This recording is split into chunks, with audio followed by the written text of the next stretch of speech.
गुणातीतो अक्षरं ब्रह्म भगवान् पुरुषोत्तमः जनो जानन्निदं सत्यं मुच्यते भवबंधनात्।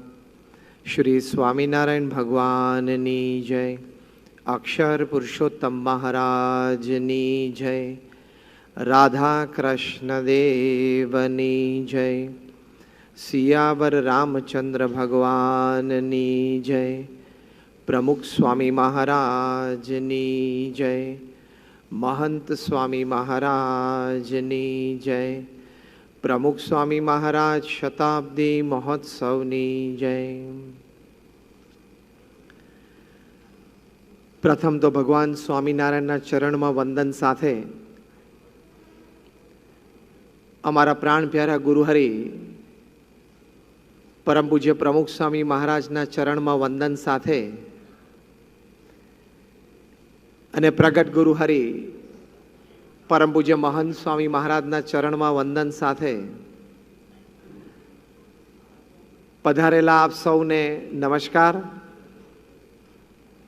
गुड इवनिंग अने जय स्वामीनारायण। आजनी आपणी वातनो विषय छे थिंक डिफरंट बी डिफरंट। એટલે તમે કંઈક જુદું અને ઊંચું વિચારો અને તમે જુદા અને ઊંચા થાઓ। દુનિયાભરનો ઇતિહાસ તમે જો, આજે દુનિયામાં જે કંઈ પ્રગતિ અને સફળતાઓ દેખાય છે એ તમામનું રહસ્ય અને કારણ કંઈક જુદા અને ઊંચા વિચારો કોક સમયે થયા। કોઈ પણ વ્યક્તિ તમને આજે સફળ દેખાય એની પાછળનું રહસ્ય અને કારણ પણ એ જ છે કે વ્યક્તિએ એના જીવનકાળમાં જુદા અને ઊંચા વિચારો કર્યા। અંગ્રેજીમાં એક બહુ જ સરસ કહેવત છે કે what a man thinks by the day he becomes by evening। એટલે આખા દિવસમાં માણસ જે વિચારે એવો એ સાંજે થઈ જાય। and what he thinks the whole of his life he becomes at the end of his life। અને આખા જીવનકાળ દરમિયાન જેવું વિચારે ને એવો જીવનના અંતે થઈ જાય। આ હકીકત આપણને દરેક ઠેકાણે દેખાય છે। આ વાસ્તવિકતા તમને તમારા જીવનમાં પણ દેખાશે, ક્યાંક તમારા મિત્ર વર્તુળમાં પણ દેખાશે, ક્યાંક જાણીતા હોય અથવા તો ક્યાંકથી વાત પણ તમને સાંભળવા મળશે। એટલે એક મહાન અંગ્રેજ ચિંતકે વાત કરી છે કે આઈ એમ બીકોઝ આઈ થિંક। હું છું કારણ કે હું કંઈક વિચારું છું। પશુઓ કંઈ વિચારતા નથી એટલે એમની કોઈ પ્રગતિ નથી થતી। કેટલા કૂતરા ગધેડા આપણને ગાડીઓમાં ને ફરતા અને ફ્લેટમાં રહેતા જોવે જ, પણ એ લોકોને વિચાર નથી આવતા કારણ કે એમનામાં મૂળભૂત વિચાર શક્તિ નથી। આપણે મનુષ્ય છીએ, આપણે ભાગ્યશાળી છીએ કે we have been gifted with the power to think. ભગવાને આ પૃથ્વી ઉપર સમગ્ર સૃષ્ટિનું સર્જન કર્યું, એ તમામ સૃષ્ટિમાં ફક્ત મનુષ્યને જ વિચારવાની શક્તિ આપી, બાકી કોઈ પશુ પંખી પાસે આ શક્તિ નથી। મનુષ્યને ભગવાને વિચારવાની શક્તિ આપી, માહિતી એકત્રિત કરવાની શક્તિ આપી, એ માહિતીને જ્ઞાનમાં પરિવર્તિત કરવાની શક્તિ આપી અને એ જ્ઞાનને શાણપણામાં પરિવર્તિત કરવાની શક્તિ આપી। The power to collect information, to transform that information into knowledge and ultimately transform that knowledge into wisdom। આ ભગવાનનું કર્તવ્ય છે કારણ કે આપણે આ પૃથ્વી ઉપર એટલે કે મનુષ્ય એનું શ્રેષ્ઠ સર્જન છે। તો પહેલી વાત આપણે એ વિચારવાની કે ભગવાને સમગ્ર સૃષ્ટિમાં ફક્ત મને જ એટલે કે ફક્ત મનુષ્યને જ કેમ વિચારવાની શક્તિ આપી? કારણ કે સમગ્ર પૃથ્વીના તમામ સુખ સગવડો, તમામ સૃષ્ટિ માટે જીવવા લાયક આ પૃથ્વી બનાવવાની જવાબદારી આપણી છે। એટલે ભગવાને આપણને આ વિચારવાની શક્તિ આપી। એટલે તમે કંઈક જુદું વિચારો, કંઈક ઊંચું વિચારો, તો તમે કંઈક જુદું કરી શકો, કંઈક ઊંચું કરી શકો. If you think different, you become different. ઇતિહાસના પાનાઓ આ સાક્ષીથી ભરેલા છે. એકવાર એક 12 વર્ષનો બાળક લંડનમાં બિગ બેન ટાવરના બગીચામાં બેઠેલો. એના પિતાશ્રી તો ત્યાં ઝાડુ વાળતા હતા, સ્વીપર તરીકે કોર્પોરેશનમાં નોકરી કરતા હતા. બપોરનો સમય થયો હશે, મધ્યાહનનો, એટલે બિગ બેન ટાવર જે વિશ્વ પ્રસિદ્ધ છે લંડનમાં, એના 12 વાગ્યાના ડંકા શરૂ થયા. પહેલો જ ડંકો પડ્યો અને આ 12 વર્ષના બાળકને કંઈક સ્ફુરી આવ્યું. એક તેજાબી વિચાર અંતરમાં સ્ફુરી આવ્યો અને સાહજિક બોલી ગયો. એ બાળકનું નામ વેલિંગ્ટન હતું કે Wellington will become the mayor of London. કે એક દિવસ આ ઝાડુ કાઢનારાનો બાળક વેલિંગ્ટન લંડનનો મેયર બનશે. બીજો ડંકો પડ્યો, બીજી વખત બોલ્યો, Wellington will become the mayor of London. ત્રીજો ડંકો પડ્યો, ત્રીજી વખત બોલ્યો. એમ 12 ડંકા પડ્યા અને 12 વખત બોલ્યો કે Wellington will become the mayor of London. આ વિચાર, સ્વીપરના છોકરાને આ વિચાર આવવો, પણ એ વિચાર અંતરથી સ્ફુરેલો અને વિચારના આધારે પુરુષ પ્રયત્ન, શ્રદ્ધા, વિશ્વાસ રાખીને આગળ ચાલ્યો. 22 વર્ષની ઉંમરે એ છોકરો લંડનનો મેયર બન્યો. Wellington will become the mayor of London. If you think different, you become different. કંઈક જુદું વિચારો તો કે અમે કંઈક જુદા થઈ જ શકો છો. આપણે બધાએ સચિન તેંડુલકરને રમતા જોયા છે. He is called God of cricket. 100 કરતા પણ વધારે ઇન્ટરનેશનલ ટર્ન્સ છે એના. એમને જ્યારે 20 વર્ષ ઇન્ટરનેશનલ ક્રિકેટમાં પૂરા થયા ત્યારે times of India special supplement કરેલી, એમનો ઇન્ટરવ્યુ લીધેલો અને ઇન્ટરવ્યુમાં પૂછ્યું કે sir, what is the secret of your success? તમારી સિદ્ધિનું રહસ્ય શું છે? Your 20 years of international cricket and another 4 years of domestic cricket. 24 વર્ષથી તમે ક્રિકેટ રમો છો અને તમારી સફળતાનું રહસ્ય શું છે? કારણ કે કોઈ પણ સ્ટેજ પરફોર્મન્સ અથવા કોઈ પણ ફિલ્ડ પરફોર્મન્સ, એસ્પેશિયલી સ્પોર્ટ્સ, એમાં 20 વર્ષ સુધી આંતરરાષ્ટ્રીય કક્ષાએ પરફોર્મન્સ આપતા રહેવું ને, એક બહુ જ મોટી સિદ્ધિ છે. કારણ કે એમાં કેટલી બધી ફિઝિકલ ફિટનેસ જોઈએ, કેટલી બધી મેન્ટલ ટફનેસ જોઈએ, કેટલું બધું ઇમોશનલ બેલેન્સ જોઈએ. 50,000 માણસ સ્ટેડિયમમાં બેસીને તાળીઓ પાડતા હોય, એ તાળીઓ ન સંભળાય ને તો બોલ દેખાય. ટૂંકમાં એ તાળીઓ સાંભળવાનું ચાલુ કરે ને પછી બોલ ના દેખાય. જબરજસ્ત એકાગ્રતાથી એને કામ કરવું પડે. સચિન તેંડુલકરને પૂછ્યું, what is the secret of your success? અને સચિન તેંડુલકર બોલ્યા, I not only play cricket, I walk cricket, I drink cricket, I eat cricket, I sleep cricket, I wake up cricket, I talk cricket. It is cricket, cricket, cricket, 24/7, 365. હું ખાલી cricket રમતો નથી, હું બોલું છું, ચાલું છું, ઉઠું છું, બેસું છું, બધું ક્રિકેટ જ છે. Think different and you be different. એ કઈ કક્ષાએ પહોંચી ગયા? કારણ કે એમને ભગવાને તો બહુ જ મોટી કળા આપેલી છે, પણ આટલી મોટી કળા સાચવવા માટે પણ તમારે ઘણો પ્રયત્ન કરવો પડે. To preserve the talent that God gives you is again a big effort. એ બહુ મોટો પુરુષાર્થ છે.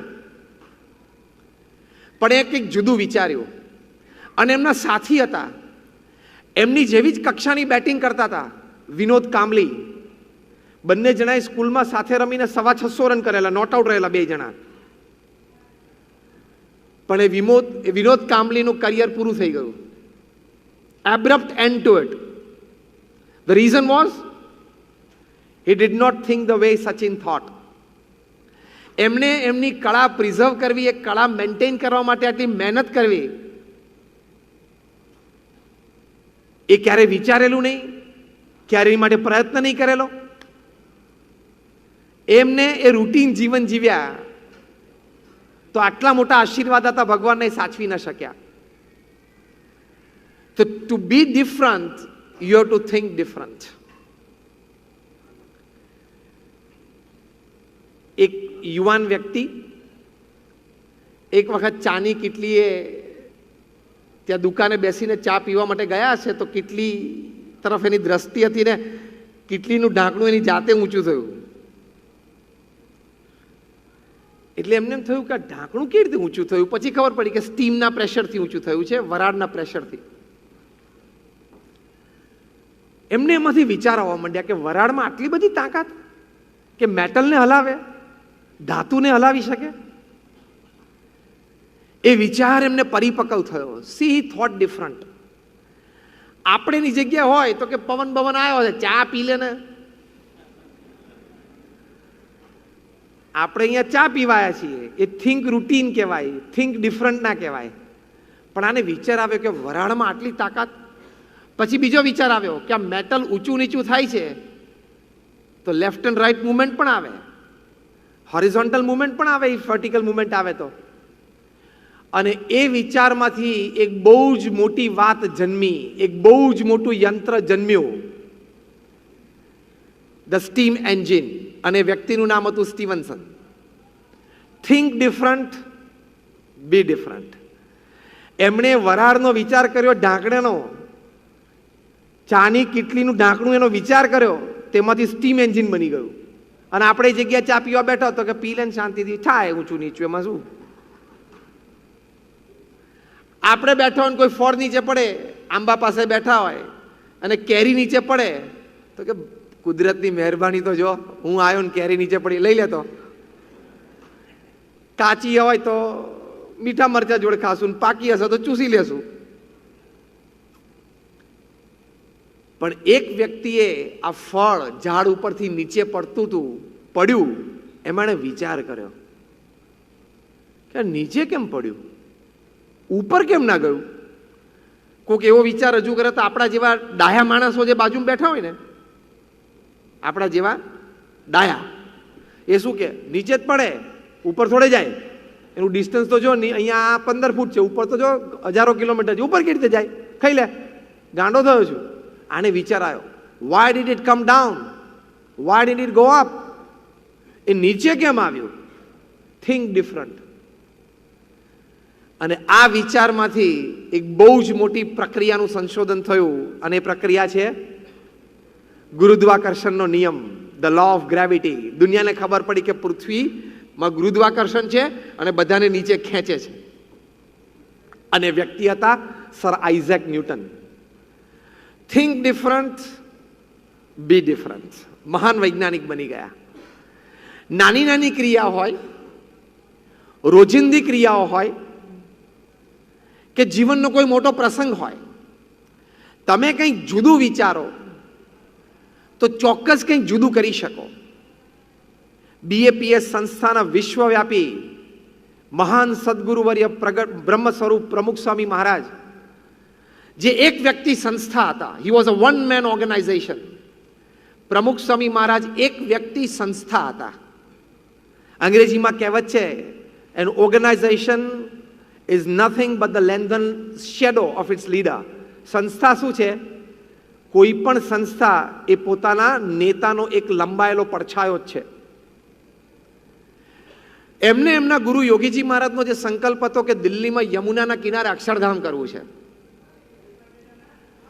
તમે બધાએ અક્ષરધામ જોયું હશે. દિલ્હી અક્ષરધામ જોયું? હાથ ઊંચા કરો. તમે બધાએ જોયું છે. તો યોગીજી મહારાજે આ સંકલ્પ કર્યો અને પ્રમુખ સ્વામી મહારાજને દ્રઢ મનોબળ કે મારે મારા ગુરુનો સંકલ્પ પૂરો કરવો છે અને ભારતીય સંસ્કૃતિનું એક આદર્શ દર્શન આ સ્થાને થાય એવું અહીંયા કાર્ય કરવું છે. એવું કહેવાય છે કે મંગળ ઉપર તમારે જમીન જોઈતી હોય ને તો વહેલી મળે, મંગળ ઉપર જમીન જોઈતી હોય તો વહેલી મળે, દિલ્હીમાં મોડી મળે. હા, કારણ કે દિલ્હીમાં every second person is a politician, અને કાં તો એનો સગો થતો હોય. પ્રમુખ સ્વામી મહારાજે ત્યાં પ્રયત્નો ચાલુ રાખ્યા. 33 વર્ષ સુધી પ્રમુખ સ્વામી મહારાજે શ્રદ્ધા રાખી. એક જમીન માટે 33 વર્ષ સુધી શ્રદ્ધા રાખવી એ બિલ્ડરોને ખબર પડે શું કહેવાય. પ્રમુખ સ્વામી મહારાજને એ વખત દરમિયાન ઘણી બધી ઓફર આવી કે દિલ્હીમાં ઘણે બધે ઠેકાણે 5 એકર 10 એકર 15 એકર. પ્રમુખ સ્વામી મહારાજે કીધું ના, યમુનાના કિનારે મંદિર કરવું છે એટલે ત્યાં જ કરવું છે. પછી એ જગ્યા મળી, 110 એકર જગ્યા યમુનાના કિનારે. ભૂલથી ભારતના કોઈ બિલ્ડરને સંકલ્પ ના થાય. સુરતના નહીં, ભારતના કોઈ બિલ્ડરને સંકલ્પ ના થાય કે યમુનાના કિનારે દિલ્હીમાં 110 એકર જગ્યા અને પાછો non residential non commercial project બાંધીને વેચવાનો નથી. અને પાછું આરસીસી નો પ્રોજેક્ટ નહીં, પથ્થરનો. અને પાછું રવેશ ઉપર રવેશ ને બારણા ઉપર બારણું એવું નહીં, કાર્વિંગ. પ્રમુખ સ્વામી મહારાજે સંકલ્પ કર્યો, એ સ્કેલ જે ચંદ્રકાંત સોમપુરાએ બનાવેલો કે આપણે 5 વર્ષમાં પૂરું કરવું છે. જો હવે થિંક ડિફરન્ટ ક્યાં શરૂ થાય છે. સોમપુરા જે ટ્રેડિશનલી પથ્થરના બાંધકામનો ડિઝાઇન કરતા એને કહ્યું કે સ્વામી આ પ્રોજેક્ટ પૂરો કરતા 35 વર્ષ થાય. કારણ કે એ જે 150-200 સોમપુરા ફેમિલીઝ છે એ લોકો આ પથ્થરના બાંધકામ બધા ડિઝાઇન કરતા હોય. પ્રમુખ સ્વામી મહારાજે કહ્યું કે ના, 5 વર્ષમાં પૂરો કરવો છે. સોમપુરા કે સ્વામી તમે અત્યારે ભારતમાં જેટલા કારીગરો અવેલેબલ છે ને બધા તમને મળી જાય ને તોય 35 વર્ષે પૂરો થાય. 1500 થી 1800 કારીગરો તમે ભેગા કરો તો આટલું થાય. પ્રમુખ સ્વામી મહારાજ ત્રીજી વખત બોલ્યા કે અમારે આ 5 વર્ષમાં પૂરું કરવું છે. Think different. સોમપુરા કે કારીગરો ક્યાંથી લાવશો? પ્રમુખ સ્વામી મહારાજે થિંક ડિફરન્ટ. એ કે જે 1500 કારીગરો મળશે ને એને અમે કહેશું કે તારો ભાઈ, તારો ભત્રીજો, તારો ભાણિયો, તારા કાકા, એ જો પહેલા કારીગર, કારણ કે આ લોકોના લોહીમાં તો હોય પણ કામ ન મળતો એટલે કોકે ગામમાં દુકાન કરી હોય, કરિયાણાની ચાની કેટલી કરી હોય, એને આપણે પાછા બોલાવો, એને 3 મહિના ટ્રેનિંગ આપશું અને એ બધાને જોડશું. એવી રીતે અમે ટ્રેનિંગ સ્કૂલ રાજસ્થાનમાં અને ઓરિસ્સામાં ચાલુ કરી અને અમે લોકોએ 7000 કારીગરો ઊભા કર્યા, પથ્થરના કારીગરો. આ પ્રમુખ સ્વામી મહારાજનું વિઝન, પ્રમુખ સ્વામી મહારાજનો વિચાર. 7000 કારીગરો કર્યા અને 5 વર્ષમાં એ પ્રોજેક્ટ પૂરો કર્યો. Think different, be different. જેટલા મહાનુભાવો દિલ્હી અક્ષરધામમાં આવે, અત્યાર સુધીમાં એવરેજ ફૂટફોલ 17,000 વ્યક્તિની આવી. અત્યાર સુધીમાં લગભગ 70 થી વધારે on power presidents and prime ministers Delhi અક્ષરધામમાં આવી ગયા. બધાને આ વાતનું આશ્ચર્ય છે કે 5 વર્ષમાં તમે આ પ્રોજેક્ટ પૂરો કર્યો. અને એમાં 2002માં ગાંધીનગર અક્ષરધામ ઉપર આતંકવાદી હુમલો થયો ત્યારે દિલ્હી અક્ષરધામનું કામ પૂરજોશમાં ચાલતું હતું. પ્રમુખ સ્વામી મહારાજ સિવાય બીજી કોઈ વ્યક્તિ હોત ને એ વખત એની છાતી બેસી જાત કે આ લોકો આતંકવાદીઓ ઉત્તરથી છેક અહીંયા સુધી આવી ગયા તો દિલ્હી તો રસ્તામાં છે, ગમે ત્યારે બીજો આતંકવાદી હુમલો થઈ શકે. કોઈક મારા તમારા જેવા ડાયા એને સલાહ આપી દીધી પ્રમુખ સ્વામી મહારાજને કે જરા આનું કંઈક વિચારજો દિલ્હીનું. પ્રમુખ સ્વામી મહારાજ કે વિચાર્યું જ છે, બેવડે દોરે કામ ચાલતું હતું, હવે ત્રેવડે દોડે ચાલશે, વહેલું પતાવશું. કરવું તો છે જ, કમ વોટ મે. તો જે વ્યક્તિઓએ એમના જીવનમાં કંઈક જુદું વિચાર્યું, કંઈક ઊંચું વિચાર્યું, એ લોકોએ કંઈક જુદું અને ઊંચું કામ કર્યું. મહાત્મા ગાંધીને સંકલ્પ થયો કે ભારતને સ્વતંત્રતા આપી છે. અંગ્રેજો they were the mightiest military power in the world. અંગ્રેજોને હરાવવા બહુ અઘરી વાત હતી, પણ ગાંધીજીએ એક મોટું શસ્ત્ર ઉપાડ્યું, અહિંસા અને સત્ય. કોઈએ કહ્યું કે આના આધારે આ લોકો ના હારે. ગાંધીજી કે આ ધર્મના મૂળભૂત સિદ્ધાંતો છે, આના આધારે અમે લડત કરીશું. પછી એમના આધારે એમને નોન કોઓપરેશન મૂવમેન્ટ કરી. આ બધું થિંક ડિફરન્ટ. કોઈ દિવસ પૃથ્વી ઉપર આ ઘટના બની નથી કે રાજા સામે કે મિલિટરી પાવર સામે અહિંસાથી ચળવળ શરૂ થાય. કાયમ રાજા અને સૈન્ય સામે શસ્ત્રો જ ઉઠાવાતા, લોહિયાળ ક્રાંતિઓ થતી. ઇતિહાસ લોહિયાળ ક્રાંતિઓથી ભરપૂર છે.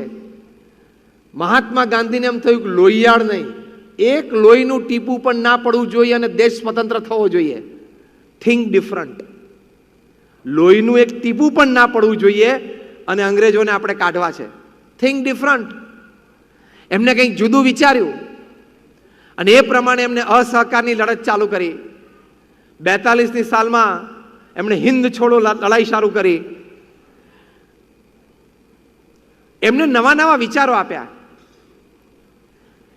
અંગ્રેજો તમને પકડે છે ને જેલમાં નાખે છે ને. અંગ્રેજો તમને સત્યાગ્રહીઓને પકડીને જેલમાં નાખે છે ને. આપણે સામેથી જેલમાં ટોળા ભરો, એની જેલ ભરી દો, પછી બીજાને ક્યાંથી પકડશે? Think different. આવો વિચાર ઇતિહાસમાં કોઈ નથી આવ્યો કે એની જેલ જ આપણે ભરી દો, જેલમાં જગ્યા જ ન આવી જોઈએ, પછી થોડી એના બંગલામાં આપણને રાખશે. આ થિંક ડિફરન્ટ.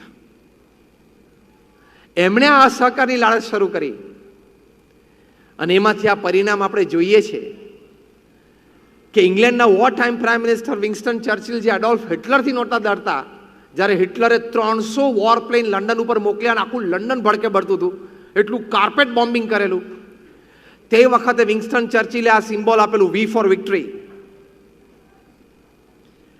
અને બ્રિટિશર્સને બેઠા કર્યા, જે આપણે અત્યારે સ્પોર્ટ્સમાં બધે વાપરીએ છીએ, વી ફોર વિક્ટરી. એ વિન્સ્ટન ચર્ચિલ એ પોતે નવા જે આઈસીએસ ઓફિસર્સ આવતા, જે ભારતમાં ગવર્નર તરીકે બેસે, ઇન્ડિયન સિવિલ સર્વિસીસ, એ લોકોના કોન્વોકેશન ડેમાં પોતે કહેતા કે you are going to India, તમે ભારત જાઓ છો, તમે મોટા મોટા પ્રાંતના ગવર્નર તરીકે બેસશો, તમે ઘણું બધું કામ કરશો, નાના મોટા નિર્ણયો તમે લેશો, પણ ડોન્ટ ડુ વન થિંગ, એક કામ તમારે નહીં કરવાનું. ત્યારે આ 25 વર્ષના ડાયનામિક આઈસીએસ ઓફિસર્સ હોય, એક આઈએએસ ઓફિસર જો નક્કી કરે કામ કરવાનું, તો કમિશનર ને કલેક્ટર કેવું કામ કરે છે આપણને બધાને અનુભવ છે ને. આખું સુરત કચરાથી ગંધાતું હતું, એક રાવ સાહેબ આવ્યા, એમાં આખું સુરત એમણે ચોખ્ખું કરી નાખ્યું. વડીલો બધા સાક્ષી છે. તો આઈસીએસ ઓફિસર તરીકે આવવાના હોય, એમના કોન્વોકેશન ડેમાં વિન્સ્ટન ચર્ચિલ કહેતા કે તમે ભારતમાં કામ કરજો, નિર્ણયો લેજો, પણ ડોન્ટ ડુ વન થિંગ, એક કામ ન કરતા. ત્યારે આ લોકો કે શું? Don't talk to Gandhi and સરદાર. ગાંધી અને સરદાર સાથે તમારે વાત નહીં કરવાની. એટલે આ લોકો કે વાય? પાસે ટ્રેડિશનલ એમ British English, who is Gandhi, who is Sardar? Gandhi કોણ, સરદાર કોણ? ત્યારે વિન્સ્ટન ચર્ચિલ કહેતા કે આ બે વ્યક્તિઓ સત્ય અને અહિંસાને વરેલા છે. એ લોકોની વિચારધારા એટલી ઊંચી છે કે આ બંને વ્યક્તિ સાથે તમે જ્યારે ચર્ચામાં બેસશો, આ બંને વ્યક્તિ સાથે તમે કંઈક વાર્તાલાપ કરશો, ત્યારે 10 મિનિટના વાર્તાલાપ પછી ગાંધી કે સરદાર તમારા મોઢા ઉપર કોરો કાગળ ફેંકશે અને તમને કહેશે સાઇન હિયર, અને તમે કોરા કાગળમાં સાઇન કરી નાખશો. ટેક્સ્ટ તો પછી એ લખશે, જે લખાણ લખવાનું હોય ને એ પછી એ લખશે, પહેલા સાઇન કરાવશે. એ લોકોની પર્સનાલિટી એટલી પાવરફુલ છે ને, તમને કોરા કાગળ ઉપર સહી કરાવશે. They became different. ગાંધીજીએ જુદું વિચાર્યું તો એ જુદા થઈ ગયા. Think different and you be different. તમે કંઈક જુદું વિચારો એટલે કંઈક તમે જુદા થાવ જ. અને તમને આશ્ચર્ય થશે, બ્રિટિશ પાર્લામેન્ટમાં તમે નીચે ઉતરો પાર્લામેન્ટ બિલ્ડિંગમાંથી, સામે જ 4 રસ્તા ઉપર ગાંધીજીનું બસ્ટ પધરાવેલું છે. એટલે રોજ આ લોકોએ તો બધા પાર્લામેન્ટેરિયન એમપી નીચે ઉતરીને જોવાનું કે આણે અમને ભારતમાંથી કાઢેલા. ભારતનું એક પણ ટાઉન એવું બાકી નહીં હોય જે એમજી રોડ ના હોય. He became different. Man of the millennium, father of the nation, Mahatma. કેમ? એમણે કંઈક જુદું વિચાર્યું.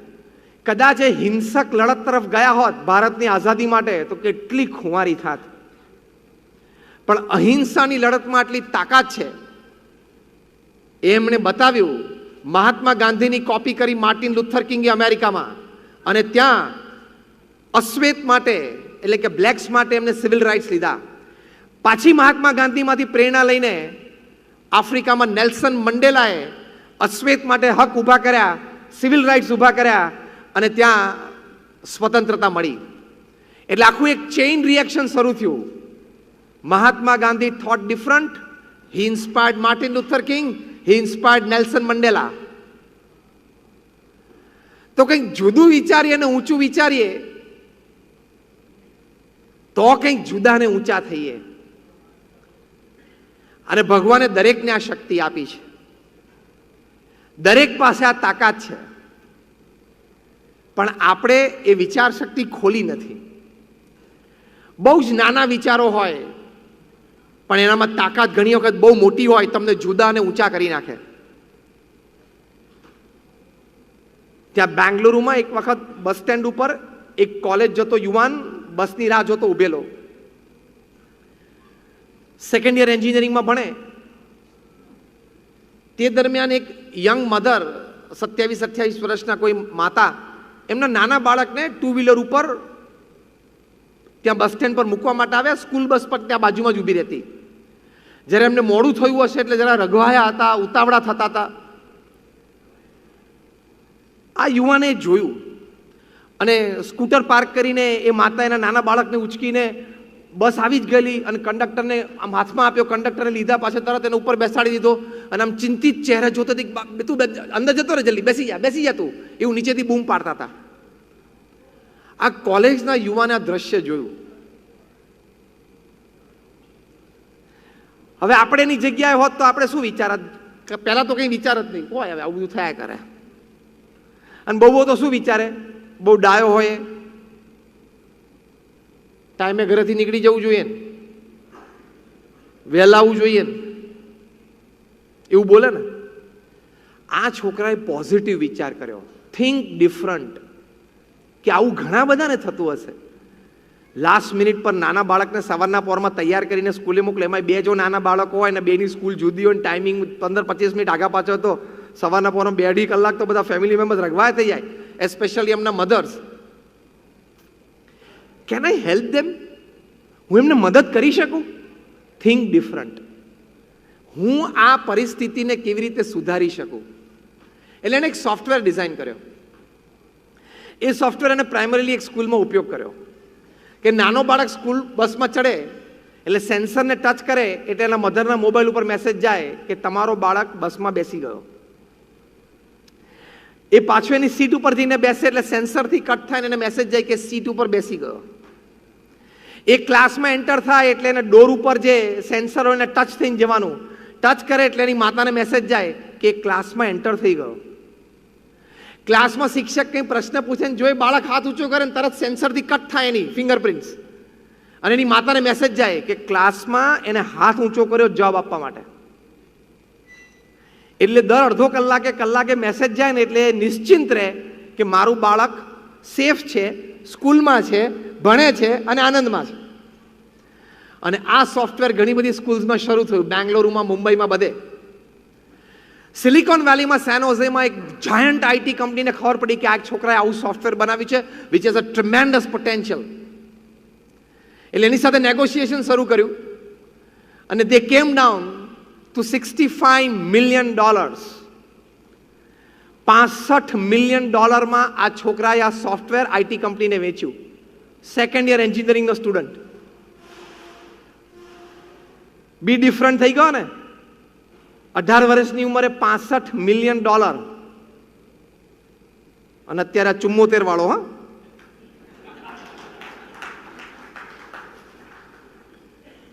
સે think different, you be different. એને બસ સ્ટેન્ડ ઉપર ઊભો વિચાર કર્યો કે હું આમાં કંઈક આ પરિસ્થિતિમાં મદદરૂપ થઈ શકું, મારા ક્ષેત્રમાં રહીને, ટેકનોલોજીના ક્ષેત્રમાં રહીને. એને જુદું વિચાર્યું તો જુદું થઈ ગયું. હવે એને કોઈ વેપાર ધંધો મોટો શરૂ કરવો હોય તો કરી શકે કે નહીં? $65 million એટલે શું વાત થઈ? 1 મિલિયન એટલે 7.5 કરોડ રૂપિયા. 7 6 42, 450 કરોડ રૂપિયા થયા. Think different, be different. તમે તરત કંઈક જુદા થઈ શકો છો. એડમંડ હિલેરીએ જ્યારે નક્કી કર્યું કે એવરેસ્ટ સર કરવો છે, એમણે પ્રયત્ન કર્યો પણ અડધેથી પાછા આવ્યા કારણ કે ઉપરની ભયંકરતાનો જે એમને અનુભવ નહોતો. કે એકવાર તમે 10,000 ફૂટ ઉપર જાઓ 20,000 ફૂટ ઉપર જાઓ પછી ઓક્સિજન કેટલો પાતળો થઈ જાય. અહીં તમે એક શ્વાસ લો એટલો ઓક્સિજન લેવામાં તમારે ત્યાં 5 શ્વાસ લેવા પડે. એટલે લંગ્સ તરત થાકવા માંડે. એ બધા નવા અનુભવ હતા ને, એટલે પાછા આવ્યા અને એવરેસ્ટ સામે જોયું. અને એવરેસ્ટની ઊંચાઈ, એની ભવ્યતા એ જોઈને ડઘાઈ ના ગયા. પણ એને એવરેસ્ટને પોતાની છાતી ઉપર હાથ મૂકીને ચેલેન્જ આપી અને બહુ જ અદ્ભુત વાક્ય બોલ્યા જે ઇતિહાસમાં સુવર્ણ અક્ષરોએ લખાયેલું છે. એડમંડ હિલરીએ એવરેસ્ટ સામે જોઈને કહ્યું કે I will come again and I will conquer you. હું ફરી વખત આવીશ, હું તારી ટોચ ઉપર પગ મૂકીશ. કારણ કે બીજું વાક્ય અદ્ભુત વિચારથી એ બોલ્યા, જો think different, because as a mountain you cannot grow, as a human being I can grow.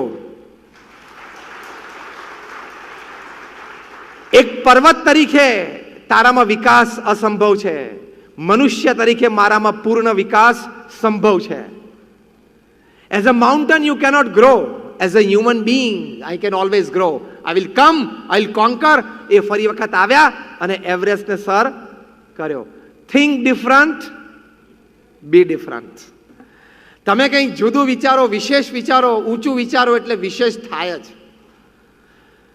ભગવાન આ સૃષ્ટિનું સર્જન જ એવી રીતે કર્યું છે. અંગ્રેજોએ ફ્રાન્સ ઉપર ચડાઈ કરી. ફ્રાન્સના રાજા એના કમાન્ડરને બોલાવ્યા અને કમાન્ડરને કીધું કે સૈન્ય બહુ ભારે છે, દુશ્મનની તાકાત બહુ જ મોટી છે, આપણી પાસે સૈન્ય પણ ઓછું છે, શસ્ત્ર પણ ઓછા છે. એના નાના 5 ફૂટ 2 ઇંચ હાઈટના કમાન્ડરે રાજા સાહેબને પૂછ્યું કે રાજા એમની પાસે સૈન્ય કેટલું છે. ત્યારે રાજાએ કહ્યું કે આપણા ગુપ્તચરો એના સંદેશ પ્રમાણે એ લોકો પાસે 50,000નું સૈન્ય છે. એટલે કમાન્ડરે કીધું રાજાને કે આપણી પાસે તો 5,000 છે. રાજા કે મને એની જ ચિંતા છે કે એ લોકો પાસે 50,000નું સૈન્ય અને આપણી પાસે 5,000નું. ત્યારે 5 ફૂટ 2 ઇંચના કમાન્ડરે રાજાને કીધું કે sir, it's a difference of only a શેફર. ફ્રેન્ચ ભાષામાં ઝીરોને શેફર કહેવાય કે એક ઝીરોનો જ ફેર છે સાહેબ. 5,000 અને 50,000 વચ્ચે બહુ ફેર ના કહેવાય. Think different. આપણે કોઈ એ જગ્યા હોય તો હે પતી ગયું, જે હે નીકળી જાય ને અંદરથી હવા નીકળી જાય. આ કમાન્ડરે કીધું કે સાહેબ 5,000 અને 50,000 વચ્ચે એક મીંડાનો તફાવત છે. ગીવ મી ફૂલ પાવર્સ. મને એકવાર પૂર્ણ સત્તા તમે આપી દો અને હું મારો ખેલ કરું. રાજાએ કીધું, પોતાના કોટ ઉપરથી ઉતારીને 3 સ્ટાર તેને આપ્યા કે from today you lead the army, go. અને એક કમાન્ડરે એવી વ્યૂહરચના ગોઠવી કે 5,000ના સૈન્યથી અને 50,000 સૈન્યનો ખુરદો વાળી દીધો. ત્યારે દુનિયાને ખબર પડી કે 5 ફૂટ 2 ઇંચનો કમાન્ડર વોઝ નેપોલિયો બોનાપાર્ટ, જે ભવિષ્યમાં ફ્રાન્સના રાજા બન્યા. Think different. આવો વિચાર કોઈને આવે કે 50,000 અને 5,000 વચ્ચે કોઈ ફેર નથી, એક મીંડાનો ફેર છે ખાલી. પાછળ એકાદ મીંડું, અલા એ મીંડું 45,000નું થાય, ખબર છે? અને એમાં પૈસા હોય તો આજના જમાના ઠીક છે, 45,000 આમ કે આમ. સૈન્ય સામસામે લડતું હોય ત્યારે 5,000 ને 45,000નો ડિફરન્સ એટલે કેટલો મોટો ડિફરન્સ કહેવાય. એક માણસ ઉપર 10 માણસ આવી જાય. પણ એ હિંમત, પોતાની વ્યૂહરચના ઉપર એ વિશ્વાસ, પોતાની કાર્યશક્તિ, પોતાની ક્ષમતા, એની પર શ્રદ્ધા. અને નેપોલિયો બોનાપાર્ટનો જન્મ થયો. એટલે કે દુનિયાને ખબર પડી કે આવા કોઈક મહાન વ્યક્તિ પૃથ્વી ઉપર છે. કારણ કે દુનિયામાં 7 જ વ્યક્તિઓના નામની પાછળ ઇતિહાસે ધ ગ્રેટ નામ લખે છે. એમાંનો નેપોલિયો ધ ગ્રેટ. એનું નામ તમે બોલો ને તો પાછળ ધ ગ્રેટ બોલવું પડે. વિચાર જ જુદા આ કક્ષાના લોકોના. એકવાર નેપોલિયો બોનાપાર્ટ લાઇબ્રેરીમાં હતા ને એક પુસ્તક જોતું. તેમની હાઈટ નાની ને એટલે ઊંચા થયા પણ લેવાનું નહીં. એમના બોડીગાર્ડ તો હાઈટ વાળા હતા, 6'5", 6'6". એટલે નેપોલિયો બોનાપાર્ટે કીધું કેન યુ હેલ્પ મી, તમે મદદ મને કરો ને. એટલે એના બોડીગાર્ડે એને સિક્યુરિટીએ પુસ્તક કાઢીને એમને આપ્યું. જો વિચાર કેવા આવે છે મહાન વ્યક્તિઓને. નેપોલિયો કે મારાથી આ પુસ્તક લેવાયું નહીં અને તારાથી લેવાયું, એનું કારણ શું? ત્યારે પેલા કમાન્ડર એના બોડીગાર્ડે સાહજી કીધું કે sir, because I am bigger than you, કે હું તમારા કરતા મોટો છું. નીચો નામ. એક ઝાપટ મારી, નેપોલિયો કરતા તું મોટો નથી, ફક્ત ઊંચો જ છું. મારાથી કોઈ મોટો નથી, તું ખાલી ઊંચો છું, હાઈટમાં થોડોક લાંબો થઈ ગયો છું એટલું જ છે. You are not bigger than me, you are just taller than me. That's the difference. Think different. આ વિચારધારા જુદી છે. તો જુદી વિચાર કરશો, જુદો વિચાર કરશો, પણ એમાં પણ ઊંચા વિચાર, ઉમદા વિચારો, શ્રેષ્ઠ વિચારો, તો જુદું પરિણામ આવે જ. જુદા પરિણામની શક્યતા છે જ અને પાવર હોય જ છે. જ્હોન એફ કેનેડી જ્યારે અમેરિકાના પ્રેસિડેન્ટ બન્યા, બહુ સુંદર વિચાર એને અમેરિકાને આપ્યો, જે વિચારના આધારે કદાચ આજે અમેરિકા મહાસત્તા છે. અને કેટલી મોટી મહાસત્તા છે. ડોલર ધારે એને નચાવે છે કે નહીં? આખા સુરતને નચાવવું હોય ને તો ડોલરમાં તાકાત છે. હા, સુરતને નહીં, કોઈ પણ દેશને, દુનિયાને નચાવી શકે. એની પાસે આર્થિક તાકાત પણ એવી છે, એનો મિલિટરી માઇટ પણ એવો છે. અમેરિકા ધારે તો કોઈ પણ દેશ સાથે જો યુદ્ધ ચાલુ કરે અને પૂર્ણ રીતે યુદ્ધ શરૂ કરે, એની પૂરી તાકાત મૂકી દે ને, તો દુનિયાના કોઈ પણ દેશને 48 કલાકમાં ઝુકાવી દે. એટલી તાકાત છે એની પાસે. અમે એક વખત ત્યાં કેલિફોર્નિયામાં સેન હોઝેથી લોસ એન્જલસ બાય કાર જતા હતા. તે વખતે ડાબી બાજુ ફિલ્ડ્સમાં બધા એરપ્લેન્સ પડેલા, પણ ફાઇટર જેટ્સ લાગતા હતા. એટલે અમે ચાલકને પૂછ્યું, મેં કહ્યું I think it's fighter jets. તો કે યસ સ્વામી, ઇટ્સ ફાઇટર. મેં કહ્યું આટલા બધા પડ્યા છે? તો કે આટલા બધા અમે ડિસ્કાર્ડ કરી નાખેલા છે, અમારે એરફોર્સે કાઢી નાખેલા છે.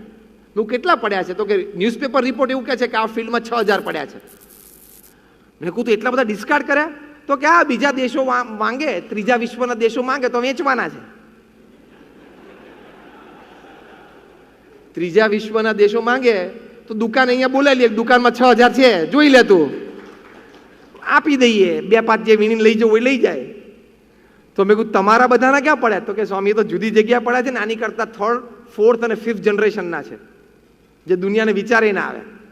એટલે શું, અમેરિકા 3-5 વર્ષ થાય એટલે ક્યાંક યુદ્ધ કરે અને એના 2-3 નવા શસ્ત્રો દુનિયાને દેખાડે, એટલે આખી દુનિયા પાછી પાછળ દોડે કે આપને પેલી પેટ્રિયટ મિસાઇલ, આપને પેલી F-16 આપને. 3-4-5 વર્ષે યુદ્ધ કરીને શસ્ત્ર પ્રદર્શન કરે છે. એટલે અબજો ડોલરના રિક્વાયરમેન્ટ ઊભી થાય. એટલી એની મિલિટરી માઇટ છે. અને પાછા યુદ્ધ એટલે એ દેશમાં જઈને એ દેશના દરિયા કિનારે જઈને યુદ્ધ કરવાનું. હા, ઘરમાં આવીને આપણું ઘર લઈ જાય, એટલી તાકાત છે. એ તાકાત પાછળનો વિચાર શું છે? તો John F Kennedy, one of the most dynamic presidents of America, એ જ્યારે પ્રેસિડેન્ટ બન્યા ત્યારે પ્રેસિડેન્શિયલ એડ્રેસમાં એ બોલ્યા, પહેલું જ એમનું રાષ્ટ્રજોગું પ્રવચન, અદ્ભુત વિચાર એને અમેરિકાવાસીઓને આપ્યો. એ બોલ્યા, don't ask what America can do for you, ask what you can do for America. America તમારી માટે શું કરશે તમારે પૂછવાનું નહીં. તમારી જાતને ઉઠીને રોજ સવારે પૂછો, તમે અમેરિકા માટે શું કરશો.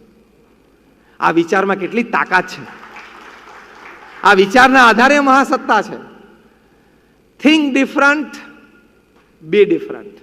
જુદો વિચાર અને જુદી કક્ષા, ઊંચો વિચાર અને ઊંચી કક્ષા.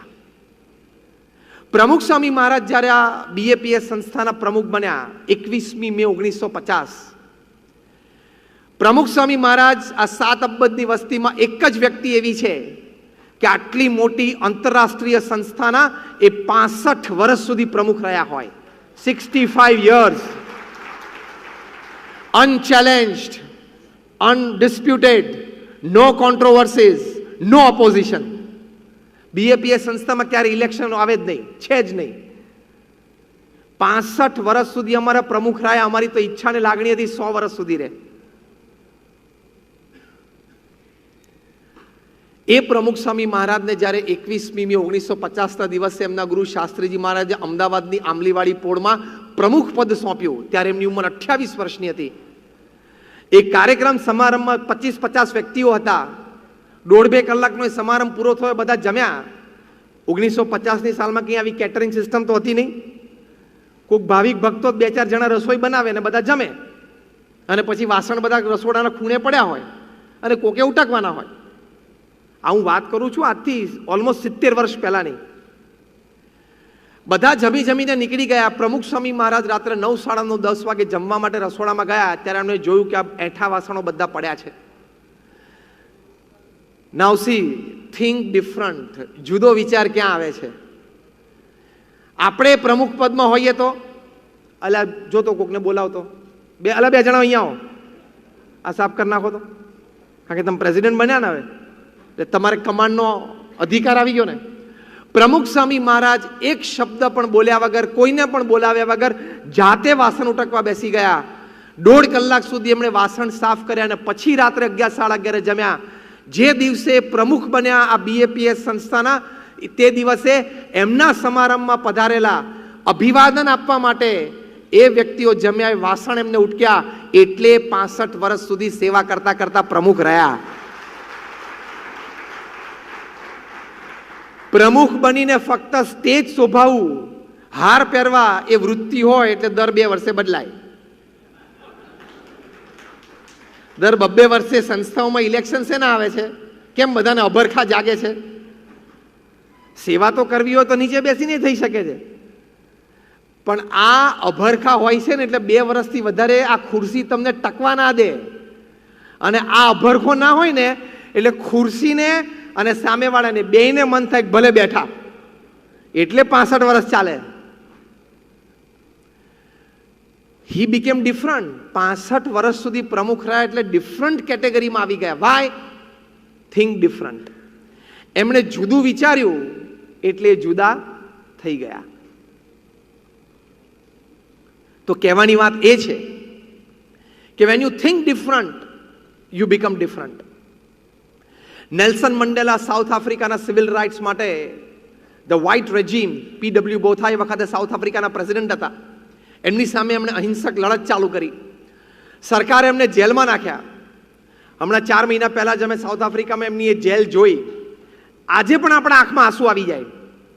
10x10 કરતા પણ નાની કોટડીમાં 27 વર્ષ રહ્યા. કદાચ 7 અબજની વસ્તીમાં સૌથી વધારે કોઈ એક વ્યક્તિએ દુઃખ જો જીવનમાં જોયું હોય તો એ નેલ્સન મંડેલાએ જોયું છે. 27 વર્ષ તમને જેલમાં એકલા રાખે, કોઈની સાથે બોલવાનું નહીં, કોઈ તમારી સાથે બોલે નહીં.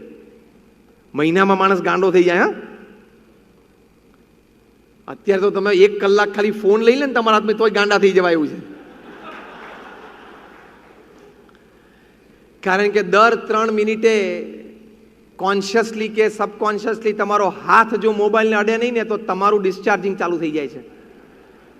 ફોન તો જ્યારે ચાર્જ થવાનો હોય ત્યારે થાય. દર 3 મિનિટે ફોનને હાથ અડવો જ જોઈએ. અને રાત્રે 12 વાગે પાછો ફોન છેલ્લે સુતા એકવાર જોઈ લે વોટ્સએપ કે કંઈ છે નહીં ને. તારે શું હોય? તું સેલિબ્રિટી છું? તારે રાત્રે 12 વાગે શું હોય? સવારના પોરમાં ઉઠીને પાછો પહેલો મોબાઈલ ખોલે 5:30 વાગ્યામાં અને વોટ્સએપ ખોલે. ઓહો, 80 ચેટ અને 135 મેસેજ. હવે 80 ચેટમાંથી 80% તો ફૂલડા જ છે ગુડ મોર્નિંગના. 3 દાડે ફરતા આવતા જ હોય છે. નેલ્સન મંડેલા 27 વર્ષ સુધી એકલા જેલમાં રહ્યા. કોઈ પણ માણસ ગાંડો થઈ જાય. એ વખતે મનની સ્થિરતા રાખી શક્યા એક જુદા વિચારથી. અને એ જુદો વિચાર હતો કે મારે કોઈ દિવસ મારી સ્થિરતા ખોવી નથી. મને ભગવાને કદાચ આ સમય જીવનમાં આપ્યો તો હું સારા પુસ્તકોનું વાંચન કરીશ અને એમાંથી મને મળેલા સારા વિચારોનું લેખન કરીશ, જેનું પ્રકાશન ભવિષ્યમાં જ્યારે હું જેલની બહાર નીકળીશ ત્યારે કરીશ. અને 27 વર્ષ આવી રીતે કાઢવા એટલે. અને એમને કાઢ્યા. જ્યારે એમને મુક્તિ મળી, એક સ્પેશિયલ વિઝિટર તરીકે તમને ત્યાં એમની જેલમાંથી વ્યવસ્થા જો આપવામાં આવે તો એ જેલમાંથી નીકળ્યા પછી જે પથ ઉપર ચાલીને બહાર આવ્યા ને એ પથ ઉપર તમને ચલાવે, એ અનુભવ કરવા માટે. અને તમે જ્યારે એની ઉપર ચાલો ને વી વોક, તમે ચાલ્યા ને તમને આમ રૂવાણા ઊભા થઈ જાય કે આ પથ ઉપરથી એ 27 વર્ષ જેલમાંથી બહાર નીકળ્યા પછી ચાલ્યા. બહાર નીકળ્યા ત્યારે પત્રકારોએ એને પૂછ્યું કે અત્યારે હવે સરકારની નીતિ પ્રમાણે તમામ અશ્વેતને પણ વોટિંગ હક મળી ગયા, એટલે હવે આ ઇલેક્શન્સ આવે છે એમાં નક્કી છે કે તમે સર્વાનુમતે જીતવાના જ છો અને તમે સાઉથ આફ્રિકાના પ્રેસિડેન્ટ બનશો જ. અને નક્કી જ હતું, કારણ કે આ તો અશ્વેત લોકોને વોટિંગ હક નહોતા, એટલે આ શ્વેત લોકો પોતે વોટિંગ કરીને એમની સરકાર ચૂંટી લેતા હતા. અશ્વેતને ત્યાં વોટિંગ રાઇટ્સ આપે એટલે એ લોકોની પોપ્યુલેશન તો આ લોકો કરતા 15 ગણી હતી. નેલ્સન મંડેલાએ કીધું ખા, એ તો અમે જ જીતવાના છે અને પૂર્ણ બહુમતીથી જીતવાના છીએ, એ તો હકીકત છે. તો કે સર, તમને જે 27 વર્ષ સુધી જેલમાં નાખ્યા એ અત્યારે જે શ્વેત પ્રેસિડેન્ટ છે PW બોથા, એના પ્રત્યે તમે કઈ કઈ ક્રિયાઓ કરશો, એના પ્રત્યે કયા કયા કાયદાઓ તમે લાગુ પડશો? અને ઘણા બધા શ્વેત લોકોએ દેશ છોડીને જવું પડશે. ત્યારે નેલ્સન મંડેલા બોલ્યા, જો થિંક ડિફરન્ટ. આપણી ઉપર કદાચ કોઈએ અન્યાય કર્યો હોય અથવા તો આપણને એમ લાગ્યું કે મને કંઈક અન્યાય થયો, તો આપણે એ તકની રાહ જોઈએ કે ક્યારે હું બદલો વાળું. એ સામાન્ય મનુષ્યના સ્વભાવ છે અને વિચારો છે. આને શું કહેવાય? Think routine. થિંક ડિફરન્ટ નહીં, થિંક રૂટીન. અરે કોઈના લગ્ન પ્રસંગમાં કોઈ મેણા ટોણા માર્યા હોય તો 10-10 વર્ષ સુધી રાહ જોવે છે જવાબ આપવામાં. તમે બધા હસ્યા કેમ એ મને કહો? 10-12 વર્ષ 15 વર્ષ સુધી રાહ જોવે કે ફરી વખત લગ્ન પ્રસંગ આવે ને ત્યારે મારે આ ટોણાનો જવાબ આપવો છે. 15 વર્ષ સુધી સંઘરી રાખે, કેટલી એનર્જી વપરાય ખબર છે આમાં? નેલ્સન મંડેલા એમણે કહ્યું કે આઈ ડોન્ટ હેવ એની ગ્રજ, મને કોઈના પ્રત્યે કોઈ રાગદ્વેષ નથી.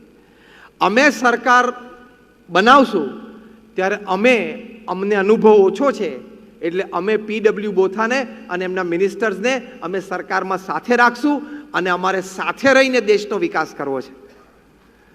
જે સરકારે 27 વર્ષ સુધી એમને જેલમાં રાખ્યા એ સરકારને સાથે રાખવા માટે તૈયાર થયા અને બન્યું પણ એમ જ. ઇલેક્શન્સમાં નેલ્સન મંડેલા મેસિવ વિક્ટરી સાથે જીત્યા અને 90 વર્ષની ઉંમરે એ સાઉથ આફ્રિકાના પ્રેસિડેન્ટ બન્યા. અને એમને જે વ્યક્તિ એમને 27 વર્ષ સુધી જેલમાં રાખેલા સામેથી ચાલ્યા, એની સાથે હાથ મિલાવ્યો અને એને પોસ્ટ ઓફર કરી કે તમે મારા ડેપ્યુટી તરીકે મારી ઓફિસમાં સાથે રહો, મને માર્ગદર્શન આપતા રહેજો, જેથી આપણે સાથે રહીને દેશનો વિકાસ કરીએ. કઈ કક્ષાની લોકોની વિચારધારા હોય છે. અને આપણું માઇન્ડ, આપણા વિચારો એટલા હલકા ને કોક આપણી સામે જોવે ને તો એ ખબર નહીં યારો 2 દિવસથી કતરીને જોવે છે, જો આંદો નહીં જોવા દે. એટલે શું આવા હલકા વિચારો તું કરે છે? અને 5 વર્ષ એમને સરકાર ચલાવી, પછી એમની તબિયત લથડી એટલે પછી એ સરકારમાં રહ્યા નહીં, રિટાયર થયા. પણ એ જ્યારે મૃત્યુ પામ્યા ત્યારે દુનિયાભરના દુનિયાભરના દેશોના પ્રધાનમંત્રી અને રાષ્ટ્રપતિઓ સાઉથ આફ્રિકા એમને અંતિમ પોતાના રિસ્પેક્ટ્સ અને હોમેજીસ આપવા માટે દોડ્યા. ત્યાં સુધી કે બોલિવૂડના, હોલિવૂડના મોટા મોટા દરજ્જાના સુપરસ્ટાર્સ એવું બોલ્યા કે જ્યારે નેલ્સન મંડેલાની ડોક્યુમેન્ટરી બને ને ત્યારે અમને એ ડોક્યુમેન્ટરીમાં એક 10 સેકન્ડનો પણ રોલ આપશો ને તો અમારું જીવન ધન્ય થશે. આપણા બોલિવૂડના જે બહુ જ મોટા સુપરસ્ટાર, રાધર મોટામાં મોટા મેગા સ્ટાર, એમણે કીધું કે નેલ્સન મંડેલાની ડોક્યુમેન્ટરી તૈયાર થાય ને એમના જીવન અને કાર્યની, ત્યારે એના રૂમમાં હું કચરો વાળતો હોય એવી રીતે મને સામેણી પણ આપજો, 5 સેકન્ડ માટે પણ મને આપજો. કારણ કે એને ખબર છે કે મારું સુપરસ્ટાર મને ત્યાં સુધીનું અમરત્વ નહીં આપે જ્યાં સુધીનું આ નેલ્સન મંડેલાની ડોક્યુમેન્ટરીમાં એક નાના રોલથી મને અમરત્વ મળશે. આ કક્ષાની વ્યક્તિ બન્યા એ. હી બીકેમ ડિફરન્ટ. એમણે જુદું વિચાર્યું તો એ જુદા થઈ ગયા, એમણે ઊંચું વિચાર્યું તે ઊંચા થઈ ગયા. એટલે when you think different you become different. Because again I repeat, man at the end of the day is a bundle of his own thoughts. દિવસના અંતે માણસ કોણ છે?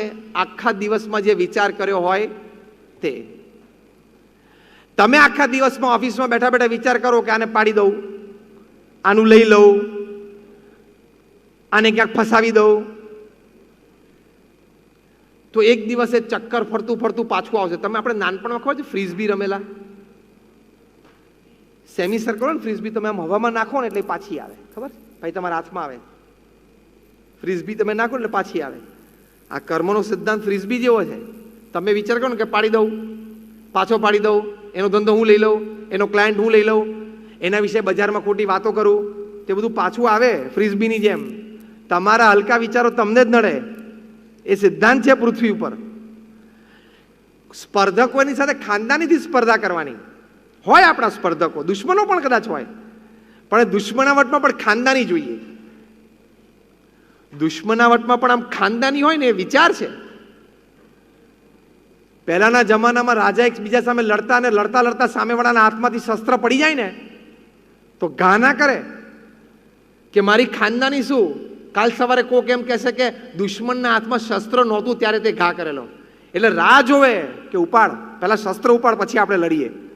ત્યાં સુધીની ખાનદાની. અને અત્યારે તો પાછળ જ ઘા મારે સીધો, ખાલી શસ્ત્રથી નહીં. આ હું કોર્પોરેટ ઓફિસની વાત કરું છું. પાછળથી ઘા માર દે. તો યુ ડોન્ટ બીકમ ડિફરન્ટ. પૃથ્વી પર તો 24 કલાકમાં 1.5 લાખ માણસો વિદાય લે છે. 24 કલાક એટલે 86,400 સેકન્ડ. એટલે દર 2 સેકન્ડે 3 વ્યક્તિ વિદાય લે છે. 1.5 લાખ માણસો વિદાય લે છે. એક વખત આપણે પણ વિદાય લેવાના. અને ભગવાનની ઈચ્છા હોય ધારો કે નક્કી કરે અને ફૂલ કોન્સન્ટ્રેશન સુરત ઉપર રાખે તો રોજના 1.5 લાખ સુરતમાંથી જ ઉપાડવાના. તો 15મા દિવસે વારો આવી જાય.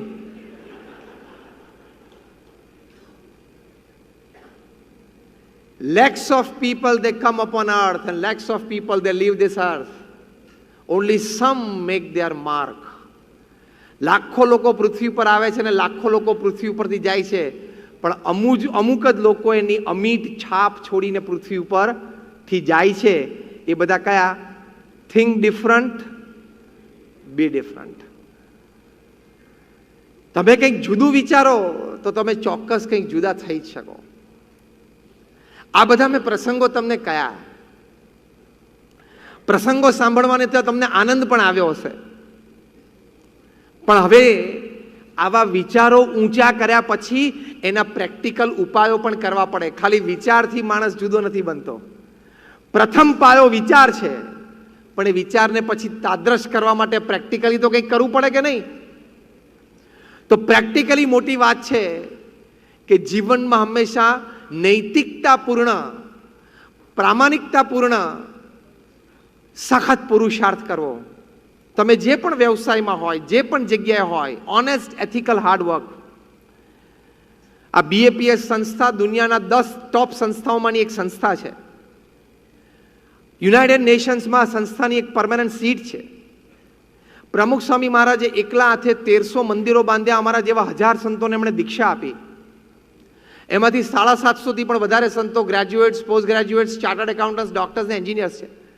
એમાંથી 150થી પણ વધારે સંતો બોર્ન અમેરિકન અને બ્રિટિશ સિટીઝન છે.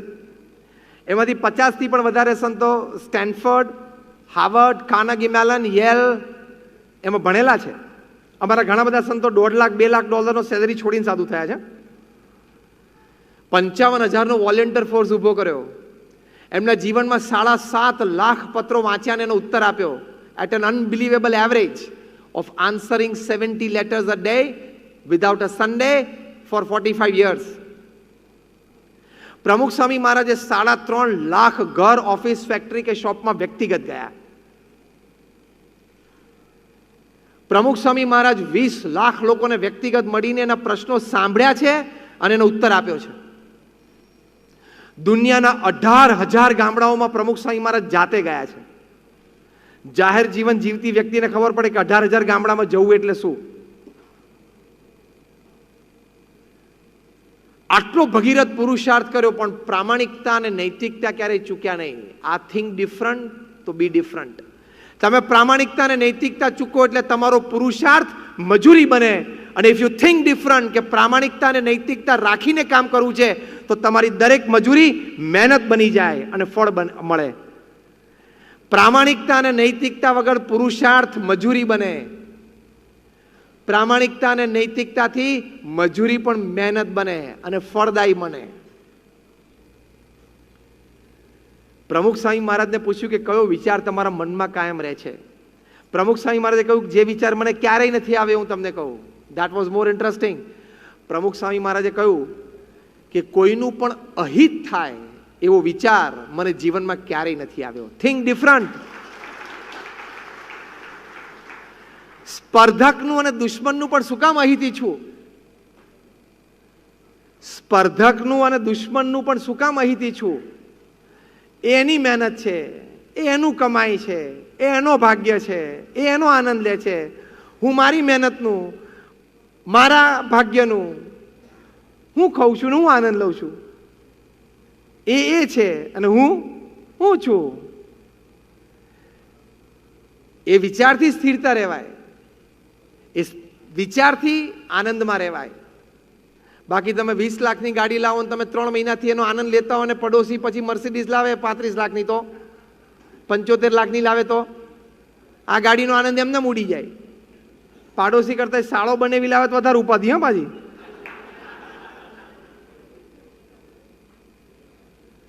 કારણ કે આપણું માનસ છે ને આવું હલકું છે, આપણી વિચારધારા છે ને આવી નિમ્ન છે. એટલે આપણે એમ નથી સમજી શકતા.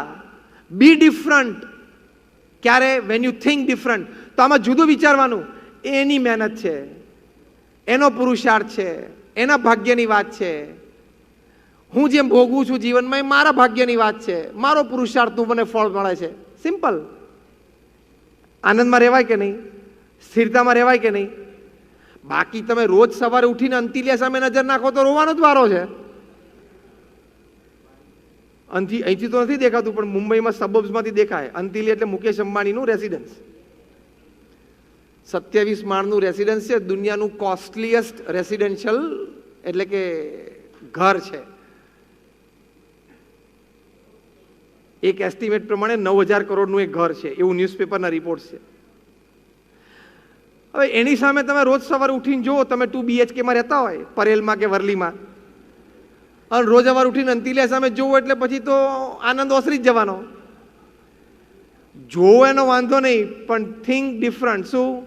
એ એનું છે, આપણે આપણામાં રહીએ છીએ. આનંદ. તમે જો અંતિલિયા સામે રહીને રડો તો તમને 2 BHK નો આનંદ જ નહીં આવે. એક તો માંડ 15 વર્ષે ભેગું થયું આ વરલીમાં 2 BHK ભેગું થવું એટલે એવરીબડી કેનોટ બીકમ. એટલે થિંક ડિફરન્ટ. એમાં પહેલો મુદ્દો આ સમજ્યા કે એ છે, હું છું. આ થિંક ડિફરન્ટ. મારે એના જેવો થવું ને તો જ સુખી થવું. એને મર્સિડીઝ લીધી તો હું પણ મર્સિડીઝ લઉં ને તો જ મને આનંદ આવશે. અને જ્યાં સુધી મારી મર્સિડીઝ ના આવે ત્યાં સુધી એને બીજું કાંઈ દેખાય નહીં. એ ખોટો વિચાર છે.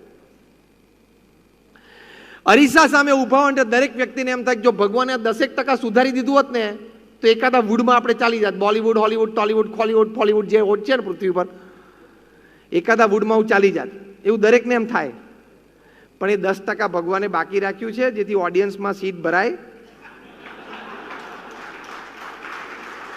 થિયેટરો ભરાય. જે 10% ભગવાને ગોઠવી નાખ્યું હોત તો બધા સ્પર્ધાઓ પર ચડી જાત. તો ત્યાં પાછી ક્યાં આટલી બધી જગ્યા છે? અરીસા સામે ઉભા એટલે આમ જોવે, પછી આમ જોવે, પછી આમ જોવે. હવે તારામાં કોઈ ફેર પડવાનો નથી કારણ કે બીબુ ગળાઈ ગયું છે. હવે કોઈ ફેર નહીં પડે.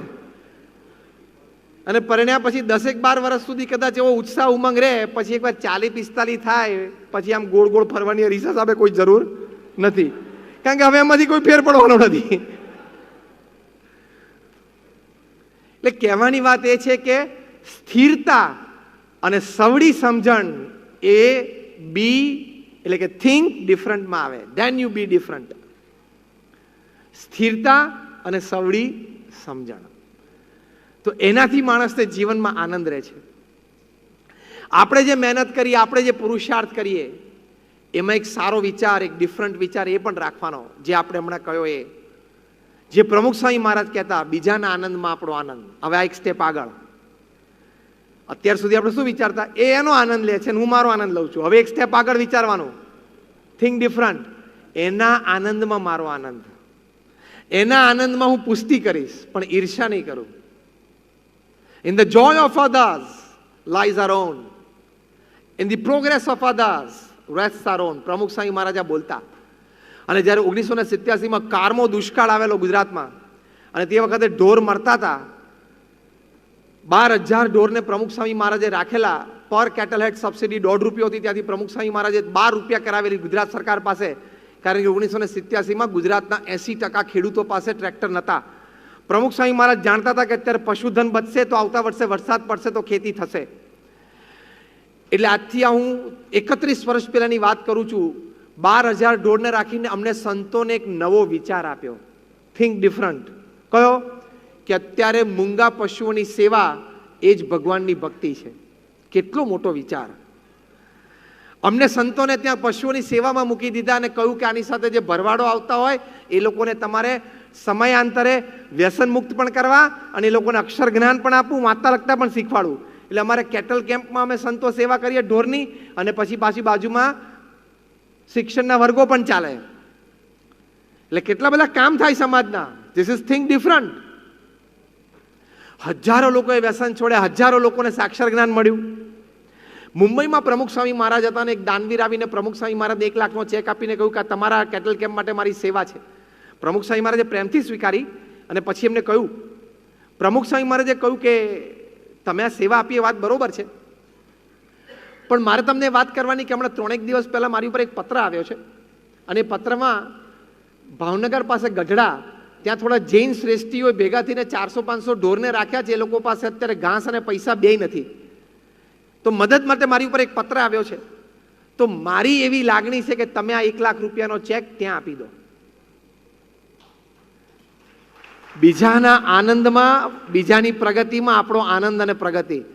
1 લાખ રૂપિયા આજે પણ એક મોટી રકમ કહેવાય. આ હું વાત કરું છું 31 વર્ષ પહેલાની, અને પાછી ચેક હતો. પ્રમુખ સ્વામી મહારાજે ડાયવર્ટ કરવાની વાત કરી. એ શ્રેષ્ઠીએ પૂછ્યું કે સ્વામી મને તો હું એ લોકોને ઓળખતો નથી તો કેમ વિશ્વાસ આવે? પ્રમુખ સ્વામી મહારાજે કહ્યું કે હું એમને ઓળખું છું, તમને મારામાં વિશ્વાસ છે? તો કે સ્વામી તમારામાં 100% વિશ્વાસ. સ્વામી કે બસ તો એ લોકો સારા છે, સારું કામ કરે છે, તમે એને આપો. અને 1 લાખ રૂપિયા પ્રમુખ સ્વામી મહારાજે ડાયવર્ટ કર્યા. ત્યારે શ્રેષ્ઠીએ પૂછ્યું કે સ્વામી તમારી દરેક પ્રવૃત્તિ આ સંસ્થામાં ચેરિટી બેઝ ઉપર છે, દાનના આધારે દરેક તમારી પ્રવૃત્તિ ચાલે છે.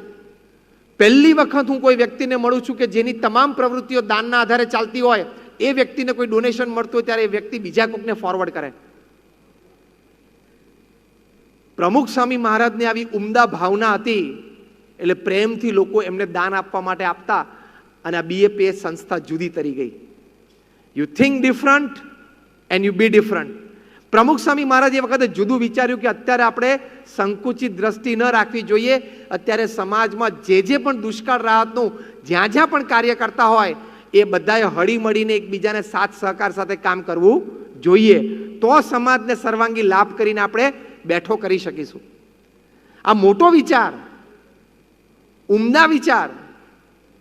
તો લોકો પ્રેમથી પ્રમુખ સ્વામી મહારાજ પાસે આ સંસ્થાની તમામ પ્રવૃત્તિઓ માટે એ દાન કરવા માટે આવતા. તો આવી તમારી એક પર્સનાલિટી ઊભી થાય. જ્યારે ભુજમાં ભૂકંપ આવ્યો 2001ની સાલમાં, પ્રમુખ સ્વામી મહારાજે પહેલો જ આદેશ આપ્યો કે તમે ગરમ રસોડું ચાલુ કરો, એટલે કે ગરમ ગરમ ભોજન લોકોને મળે. નહીં તો નોર્મલી તો આવી રાહત કાર્યોમાં તો ફૂડ પેકેટ્સ બનતા હોય. પહેલે જ દિવસે 26મી જાન્યુઆરી 2001ના દિવસે જ્યારે 8:45 વાગે ભૂકંપ આવ્યો ત્યારે 12 વાગે 17,000 લોકો અમારા ભુજ સ્વામિનારાયણ મંદિરમાં સંતોએ બનાવેલી રસોઈ જમ્યા.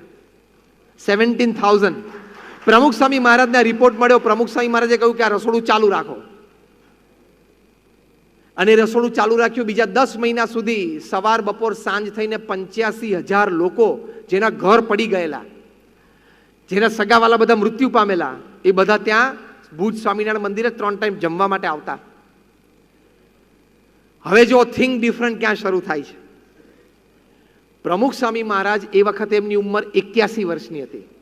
દિવસમાં 10 કલાક કામ કર્યા પછી એમણે લગભગ 1 વર્ષ સુધી આ નિયમ રાખેલો કે રાત્રે 10:30 થી 11:30 ભુજથી એ ફોન દ્વારા એ દિવસની પ્રવૃત્તિનો રિપોર્ટ લેતા. એ પોતે જ્યાં પણ વિચરણ કરતા હોય, આટલી એનર્જી સાથે 81 વર્ષની ઉંમરે કામ કરતા. એમણે પહેલો વિચાર આપ્યો, સી થિંક ડિફરન્ટ. એમણે કહ્યું કે ઘણા સારા ઘરના લોકો હોય, પ્રતિષ્ઠિત હોય, આગેવાન હોય, એ લોકોને લાઈનમાં થાળી લઈને ઊભા રહેવું ને એટલે એના આમ શરીરે કાપો તો લોહી ના નીકળે એવું લાગે. ભલે અત્યારે પરિસ્થિતિ એવી છે એટલે ગમે તે માણસે લાઈનમાં ઊભું રહી જવું પડે. પ્રમુખ સ્વામી મહારાજ કે એ વ્યક્તિનું સ્વમાન થોડુંક ગવાય એટલે આપણે 100 સ્વયંસેવકો એવા તૈયાર કરો અને તાત્કાલિક 200-500 ટિફિન મંગાવો અમદાવાદથી, બરોડાથી, રાજકોટથી, અને એવા જે ઘર હોય એના ઘરે 3 ટાઈમ ટિફિન પહોંચે ને અને ઘરે બેસીને જમી શકે ને એવી વ્યવસ્થા કરો. માણસનું સ્વમાન સચવાય. જો આ થિંક ડિફરન્ટ, આ જુદો વિચાર, અમારા લગભગ 150 થી 200 સ્વયંસેવકો ફક્ત આવા સારા અને મોટા ઘરો, કદાચ એ પડી ગયા હોય તે લોકો ફળિયામાં બેઠા હોય નાનું તંબુ તાણીને, કદાચ અડધું ઘર પડ્યું તો અડધા ઘરમાં થોડેક એકાદ રૂમમાં ક્યાંક રહેતા હોય, ત્યાં અમે ટિફિન આપે જેથી એ વ્યક્તિનું સ્વમાન સચવાય.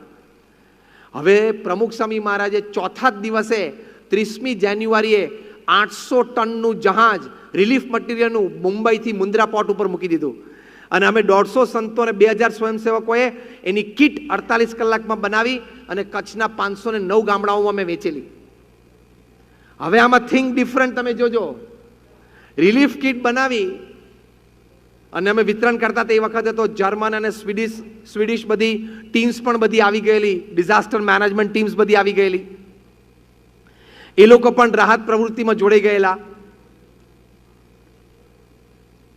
તે વખતે ઇઝરાયલ આર્મીની ડિઝાસ્ટર મેનેજમેન્ટ ટીમ જે છેલ્લા 25 વર્ષથી કાર્યરત રહેતી, જ્યાં જ્યાં આવા હોનારત થતા ત્યાં બચાવ અને રાહત પ્રવૃત્તિમાં, એના ચીફ હતા મિસ્ટર શોલોમ.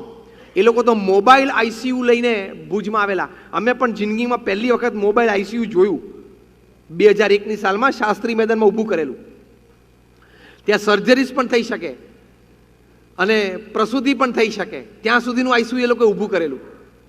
અમે પહેલી વાર જોયું મોબાઈલ આઈસીયુ. હોસ્પિટલમાં તો હોય વ્યવસ્થિત તંત્ર. એટલું એડવાન્સ ટેકનોલોજી સાથે એ લોકો આવેલા. મિસ્ટર શોલમ બધી જગ્યાએ ફરતા ફરતા અમારા કેમ્પ પર પણ આવ્યા જોવા માટે. અને એમને જોયું કે તમે ગરમ ગરમ દાળ, ભાત, શાક, રોટલી, સાંજે ખીચડી, ભાખરી, કઢી તમે જમાડો છો? તો કે હા. કેટલા લોકો જમે છે?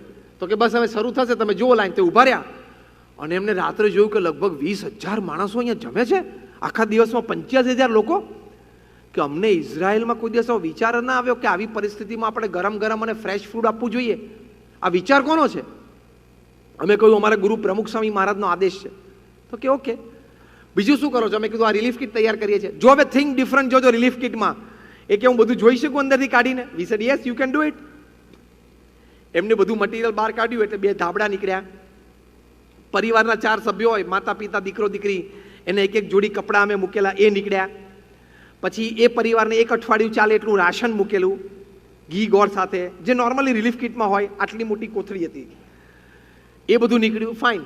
પછી અંદરથી નેલ કટર નીકળ્યું, માથામાં નાખવાના તેલની શીશી નીકળી અને એક કાંસકો નીકળ્યો. એટલે મિસ્ટર શોલમ તો આમ જોઈ રહ્યા કે આ રિલીફ કિટમાં, this is not a relief material. આ કંઈ રાહત કિટમાં મુકાય એવી મટીરિયલ નથી. તમે કેમાં મૂક્યું? ત્યારે મેં કહ્યું કે અમારા ગુરુ પ્રમુખ સ્વામી મહારાજે કહ્યું કે લોકો લગભગ અઠવાડિયો 10 દિવસ થાય ભૂકંપ, લોકોના નખ વધી ગયા હશે તો એને જમવાનું ન ફાવે અને આમ અકળામણ થાય. એ બધાને એક નેલ કટર આપો. સંતોએ અમે બહુ આર્ગ્યુમેન્ટ કરી કે સ્વામી રિલીફ કિટમાં નેલ કટર ના હોય.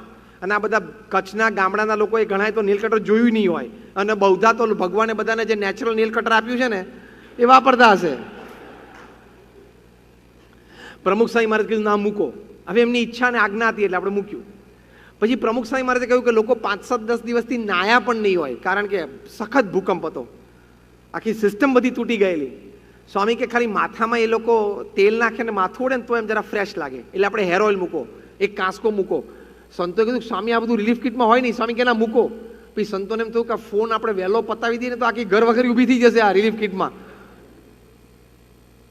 મિસ્ટર શોલોમે જ્યારે સાંભળ્યું ને અત્યંત આશ્ચર્ય થયું કે કે હુઝ થોટ વોઝ ધીસ, આ વિચાર કોનો હતો? એટલે મેં કહ્યું અમારા ગુરુ પ્રમુખ સ્વામી મહારાજનો વિચાર હતો.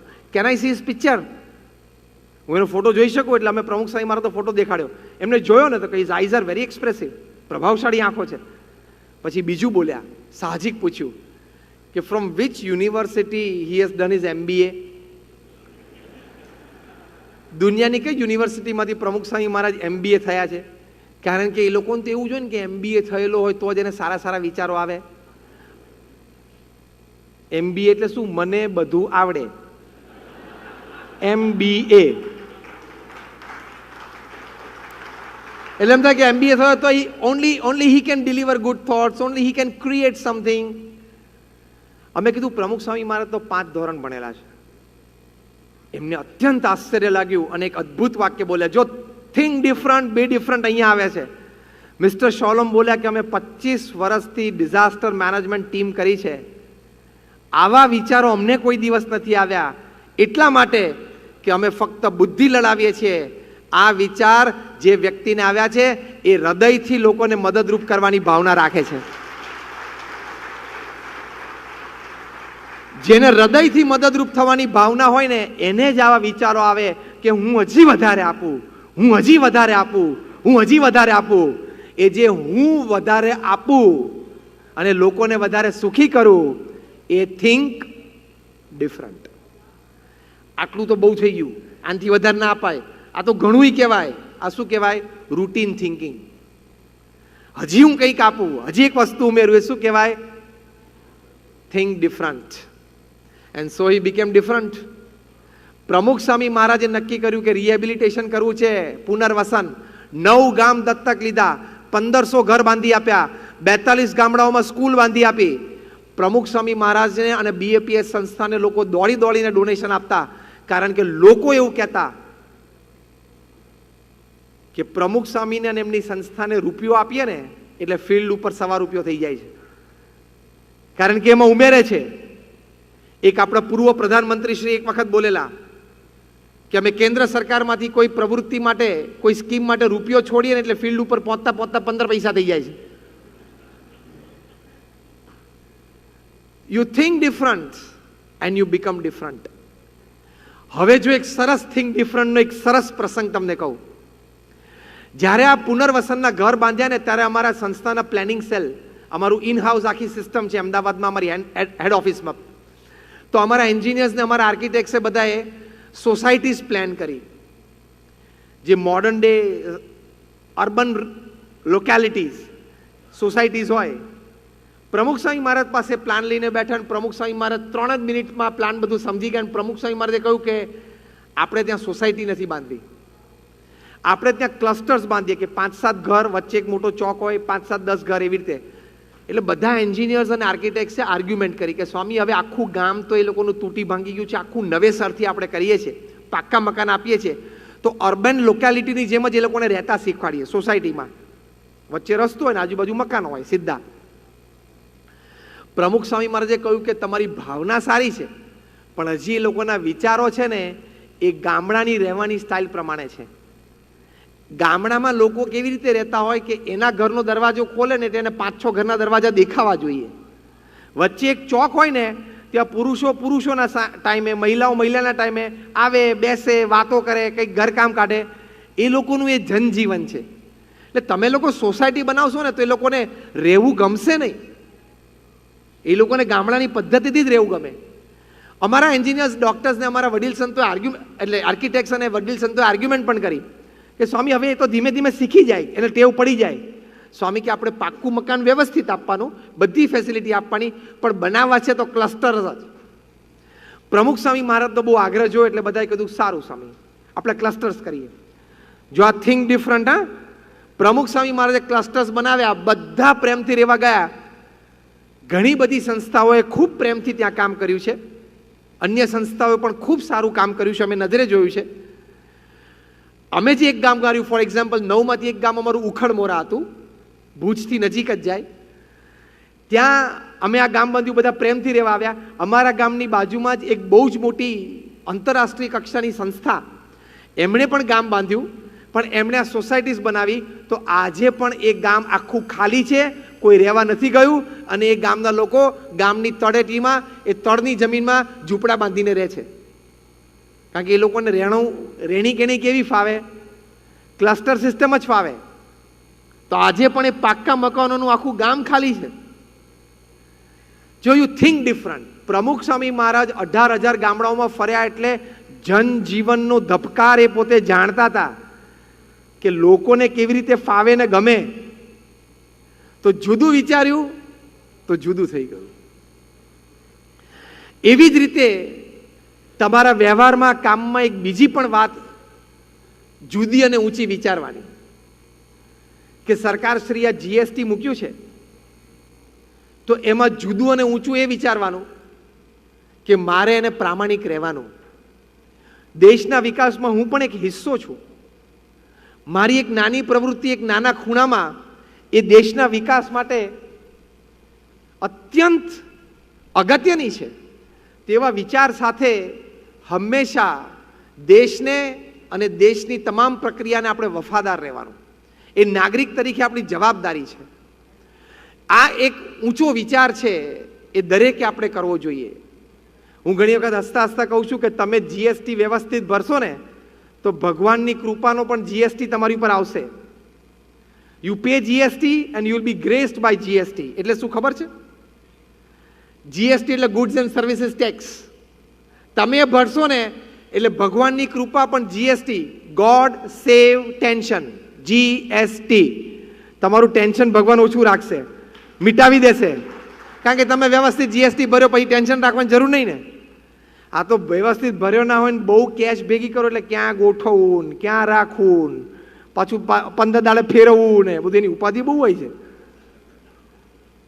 ઘણા બધા આમામ કરવા માંડે. એટલે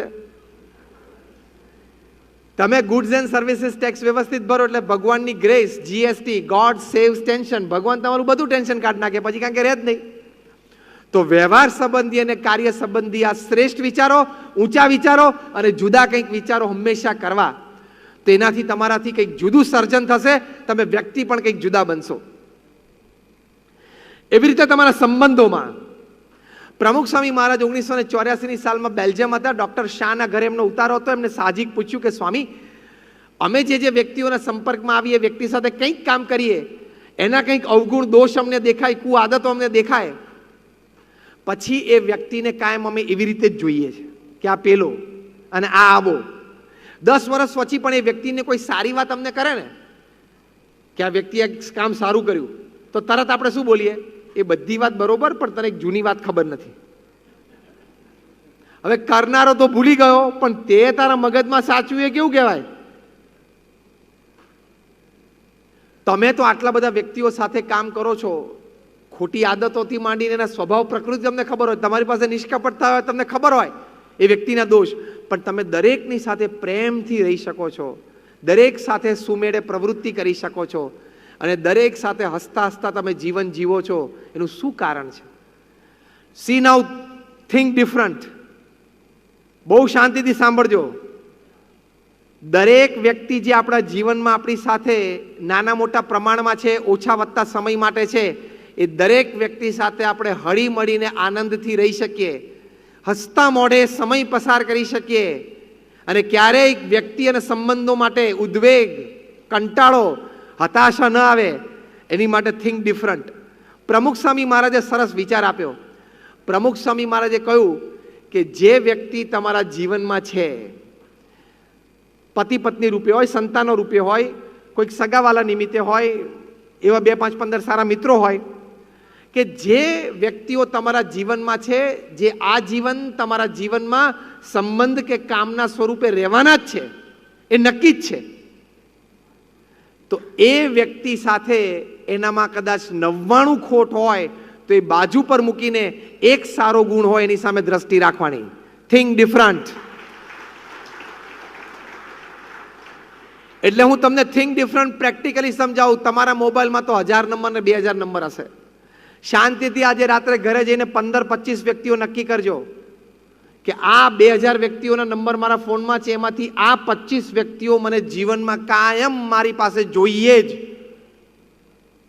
મેં કહ્યું ને, એમાં સગાવાલા હોય, મિત્રો હોય, પડોશી હોય, કોઈક એવા 25 વ્યક્તિઓને નક્કી કરવાના. તમારા જીવનનો 80% સમય એ 25 વ્યક્તિ સાથે જવો જોઈએ, 20% સમય બાકીની 1975 વ્યક્તિઓ સાથે જવો જોઈએ. તો તમારે 80% સમય તમારો જીવનમાં એ 25 વ્યક્તિ સાથે જ કાઢવાનો. એ 25 વ્યક્તિ પ્રત્યે કોઈ કુભાવ ક્યારેય ન થવા દેવો, એની કોઈ ક્રિયા કે એની બોલચાલ જોઈને ક્યારેય ખોટું નહીં લગાડવાનું. એ કદાચ કંઈક બોલી ગયો, ચાલી ગયો, પ્રસંગે આવ્યો ના આવ્યો, તેના પ્રત્યે કોઈ કુભાવ ના થવો જોઈએ.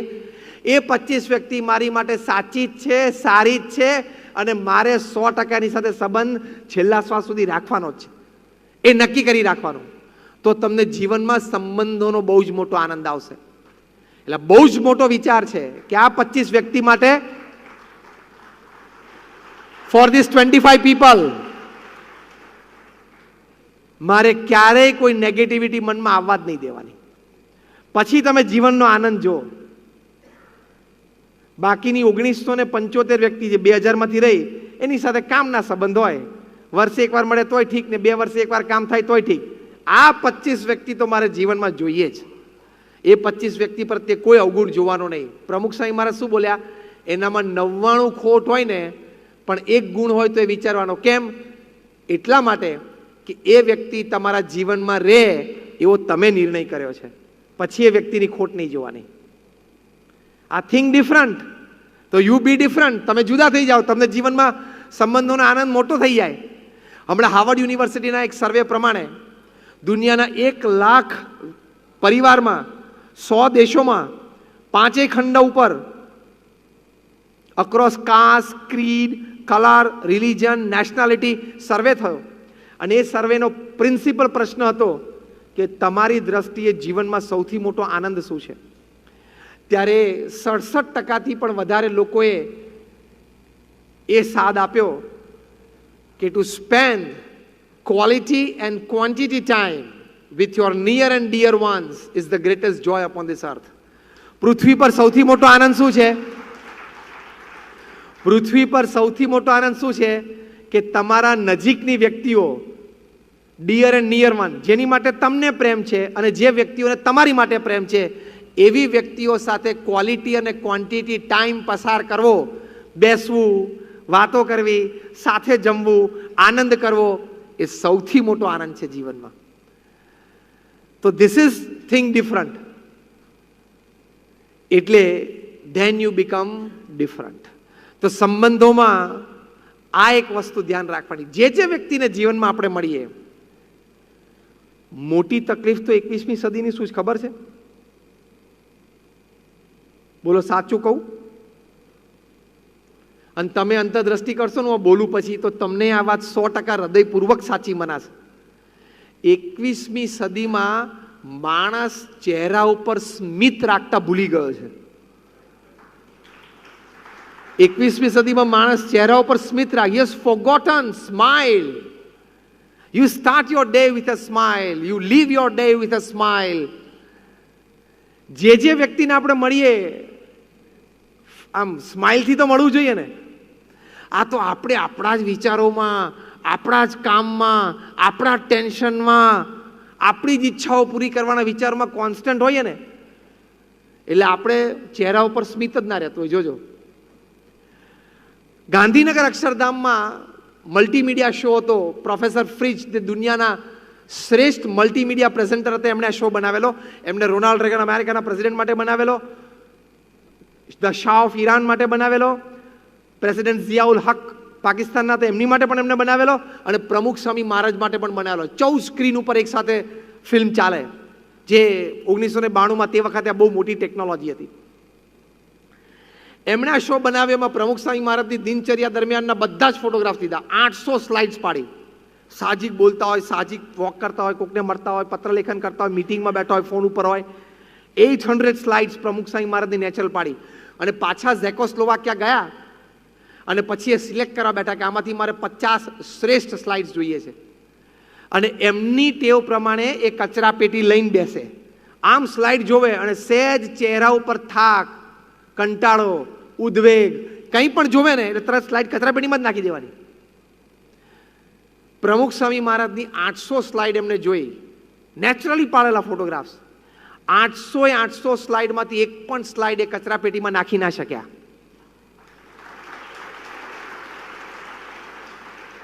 The smile on the face, એક પણ ના નાખી શક્યા. એમને બહુ જ આશ્ચર્ય થયું કે હવે મારે જે ખાલી 50 લેવી છે કેવી રીતે લેવી. એમણે આવીને વાત કરી કે મેં Ronald Reagan, president of America, president Zia-ul Haq Pakistan, the shah of Iran, આ બધાના પણ મેં મલ્ટીમીડિયા શોઝ બનાવ્યા છે. એ લોકોની ફોટોગ્રાફી કરું ને પછી હું આ સિલેક્શન કરવા બેસું ને એટલે મારે સારી 5 સ્લાઇડ નહોતી મળતી. એટલે ફરી વખત કહેવું પડે કે હું ફરી વખત ફોટોગ્રાફી માટે આવું છું. તમે ચહેરો જરા નિર્મળ રાખજો, હસતો રાખજો, ટેન્શન ચહેરા ઉપર ના દેખાય, વ્રિંકલ્સ ના દેખાય, જોજો. એ લોકોને પ્રયત્નપૂર્વક આ કરવું પડતું હતું. પ્રમુખ સ્વામી મહારાજને નેચરલ. અને ત્યાં એમના હૃદયમાં પ્રમુખ સ્વામી મહારાજ પ્રત્યે સદભાવના થઈ. એમને મલ્ટીમીડિયા શો બનાવ્યો. એનો વિચાર પણ ઉમદા આપણા શાસ્ત્રોમાં જે આત્મા પરમાત્માની વાત છે એ છે. અને પ્રમુખ સ્વામી મહારાજનું જીવન જોયું. Let me tell you one thing. આ મલ્ટીમીડિયા શો બનાવવાના પ્રોફેસર ફ્રિજ 90, 91, 92ની સાલમાં $2 મિલિયન ચાર્જ કરતા. $2 મિલિયન આ ફિલ્મ બનાવવાના કોઈ પણ મહાન વ્યક્તિ વિશે. પ્રમુખ સ્વામી મહારાજ વિશે એમને બનાવ્યા આ શો, એક પણ રૂપિયો ચાર્જ ના કર્યો. એમને તો ઝેકમાં ઉછરેલા, સામ્યવાદ દેશ, ભગવાન સંબંધી કોઈ વાત ક્યારે એ લોકો માને નહીં. ભક્તિ અને ધર્મ તો બહુ દૂરની વાત થઈ ગઈ, નાસ્તિક જ. પણ એમના અંતરમાં પ્રમુખ સ્વામી મહારાજ પ્રત્યે સદભાવ થયો કે આ વ્યક્તિ, એના ચહેરા ઉપર સતત આનંદ અને સ્મિત એટલા માટે છે કે એનું હૃદય હંમેશા સદવિચાર અને સદભાવનામાં રહેલું છે. આ થિંક ડિફરન્ટ. હૃદયને કાયમ સદભાવના અને સદવિચારમાં રાખવું ને એ થિંક ડિફરન્ટ. તમે રાખશો ને, તમારે ધંધો ગોતવા નહીં જવો પડે, તમારે ક્લાયન્ટ ગોતવા નહીં જવા પડે. People will come to you, work will come to you, resources will come to you if you have a clean heart. તમારું હૃદય ચોખ્ખું હોય ને, એમને લોકોને તમારી સાથે ધંધો કરવાનું મન થશે. This is think different. હૃદયમાં થોડીક મલિનતા હશે, થોડું કપટ હશે ને તો એ પણ પેલાની ઇફેક્ટ કરશે કે આ માણસ ઉપર પૂર્ણ વિશ્વાસ ના રખાય. અને તમે ઘણા કોઈક વ્યક્તિને મળ્યા હશો, તમે પણ એવા 2-5ને ઓળખતા હશો કે તમે એમ કહી શકો કે આ વ્યક્તિ અડધી રાત્રે મને એની પર વિશ્વાસ છે. એવા તમે પણ 2-5ને ઓળખતા હશો બધા. એનું હૃદય ચોખ્ખું છે. જ્યારે ગુજરાત સમાચારના દેવેન્દ્રભાઈ પટેલે પ્રોફેસર ફ્રિજનો ઇન્ટરવ્યુ લીધો 1992માં, ત્યારે એમને પૂછ્યું કે તમે કેમ આ $2 મિલિયન ફી જતી કરી. ત્યારે એમણે આ કહ્યું.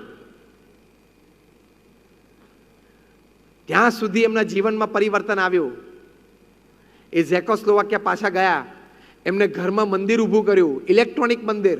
રોજ સ્ક્રીન ઉપર જુદા જુદા મંદિરોના મૂર્તિઓના દર્શન થાય. પ્રમુખ સ્વામી મહારાજને ઝેકોસ્લોવાકિયા લઈ ગયા 1994ની સાલમાં યુરોપમાં. અને ત્યાં મોટી પ્રેસ કોન્ફરન્સ ભરી અને ત્યાં પ્રમુખ સ્વામી મહારાજની ઓળખાણ કરાવી. અને પ્રમુખ સ્વામી મહારાજે કહ્યું કે મારા દેશમાં બધા નાસ્તિક જ છે, કારણ કે અમારે સામ્યવાદના સંસ્કાર છે. ભગવાન અને દેવાલય હોય નહીં, પણ મારી ઈચ્છા છે કે તમે એક BAPSનું મંદિર અહીંયા ઝેકમાં પણ કરો, એટલે કે ઝેકોસ્લોવાકિયામાં કરો, અને તમારા 2 પાદરીઓને અહીંયા રાખો, જેથી શુદ્ધ વિચાર, શુદ્ધ ભાવનાઓ અને એવા હૃદય સાથે મારા લોકો પણ હંમેશા ચહેરા ઉપર સ્મિત સાથે રહે ને, એ મારે મારા દેશના નાગરિકોને જોવા છે. જો પ્રમુખ સ્વામી થિંક ડિફરન્ટ, તો he became different and he made a difference. એને લોકોના જીવનમાં પણ એ પરિવર્તન લાવ્યા. આટલા નાસ્તિક, આવા મોટા વૈજ્ઞાનિક, આવા એક વિશ્વ પ્રસિદ્ધ વ્યક્તિ એ પ્રમુખ સ્વામી મહારાજના એક સંપર્કમાં આસ્તિક થઈ ગયા, શ્રદ્ધાળુ થઈ ગયા. કેમ? Think different, be different. તમે ખાલી પોતે જુદા ના થાવ, તમે પરિસ્થિતિ પણ જુદી નિર્માણ કરી શકો. ખાલી પરિસ્થિતિ નહીં, સામેવાળી વ્યક્તિનું પણ આખું કલેવર જુદું બનાવી શકો. એટલી તાકાત એમાં રહેલી છે. It becomes a big difference. તો કોઈ પણ વ્યક્તિને મળો ને ત્યારે પ્રેમથી મળવું, સ્મિતથી મળવું, એમાં ક્યાં કંઈ લઈ લેવાનું છે અને દઈ દેવાનું છે? એમાં કંઈ દઈ દેવાનું તો છે જ નહીં. પણ આખી જિંદગી આપણે વિચારશું સવારથી ઉઠીને લઉં, લઈ લઉં, લઉં, લઈ લઉં. એકવાર ચોમાસામાં એક કાકા લપસી ગયા અને કાદવમાં પડ્યા, લાકડી પડી ગઈ બાજુમાં, મોટી ઉંમરના હતા, તે બિચારાથી બેઠા ના થવાય.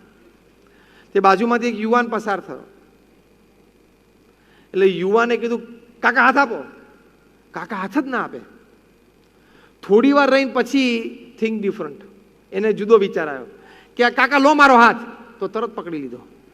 ટેવ પડી ગઈ હતી ને સવારથી, લઈ લઉં, કાકા લો મારો હાથ. કાકા તરત, અલ્યા તું પડેલો છું, કાદવમાં છું, ઊભો કરવા માટે તારી સાથે હાથ લંબાવે છે, પણ પાછો ભાષામાં પેલું વાપરેલું કે લાવો તમારો હાથ. આપું તો કાંઈ જ નહીં, મારો હાથે ના આપું, તને અત્યારે ના આપું.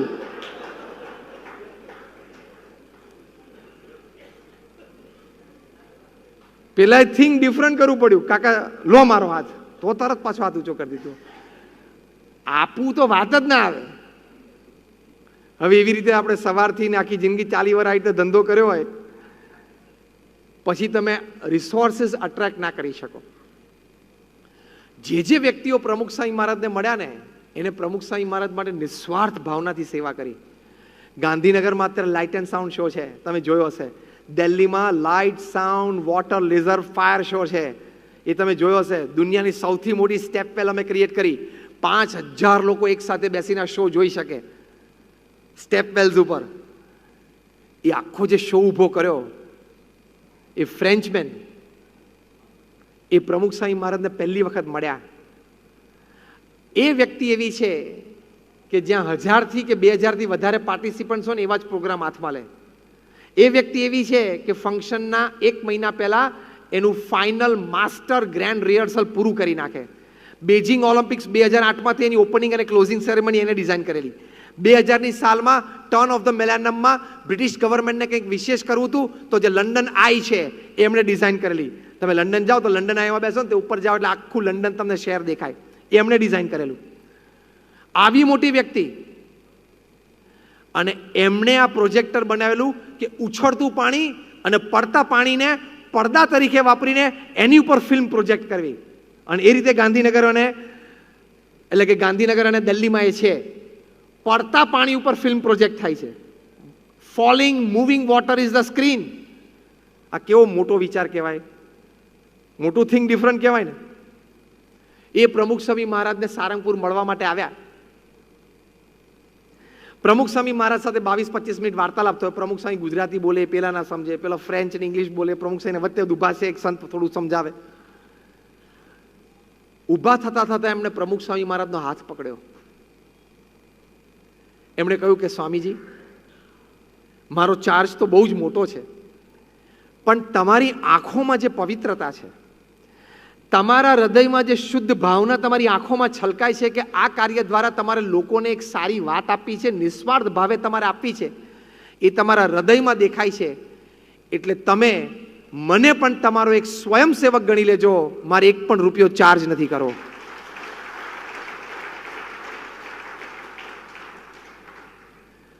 પ્રમુખ સ્વામી ડિફરન્ટ થઈ ગયા. કેમ?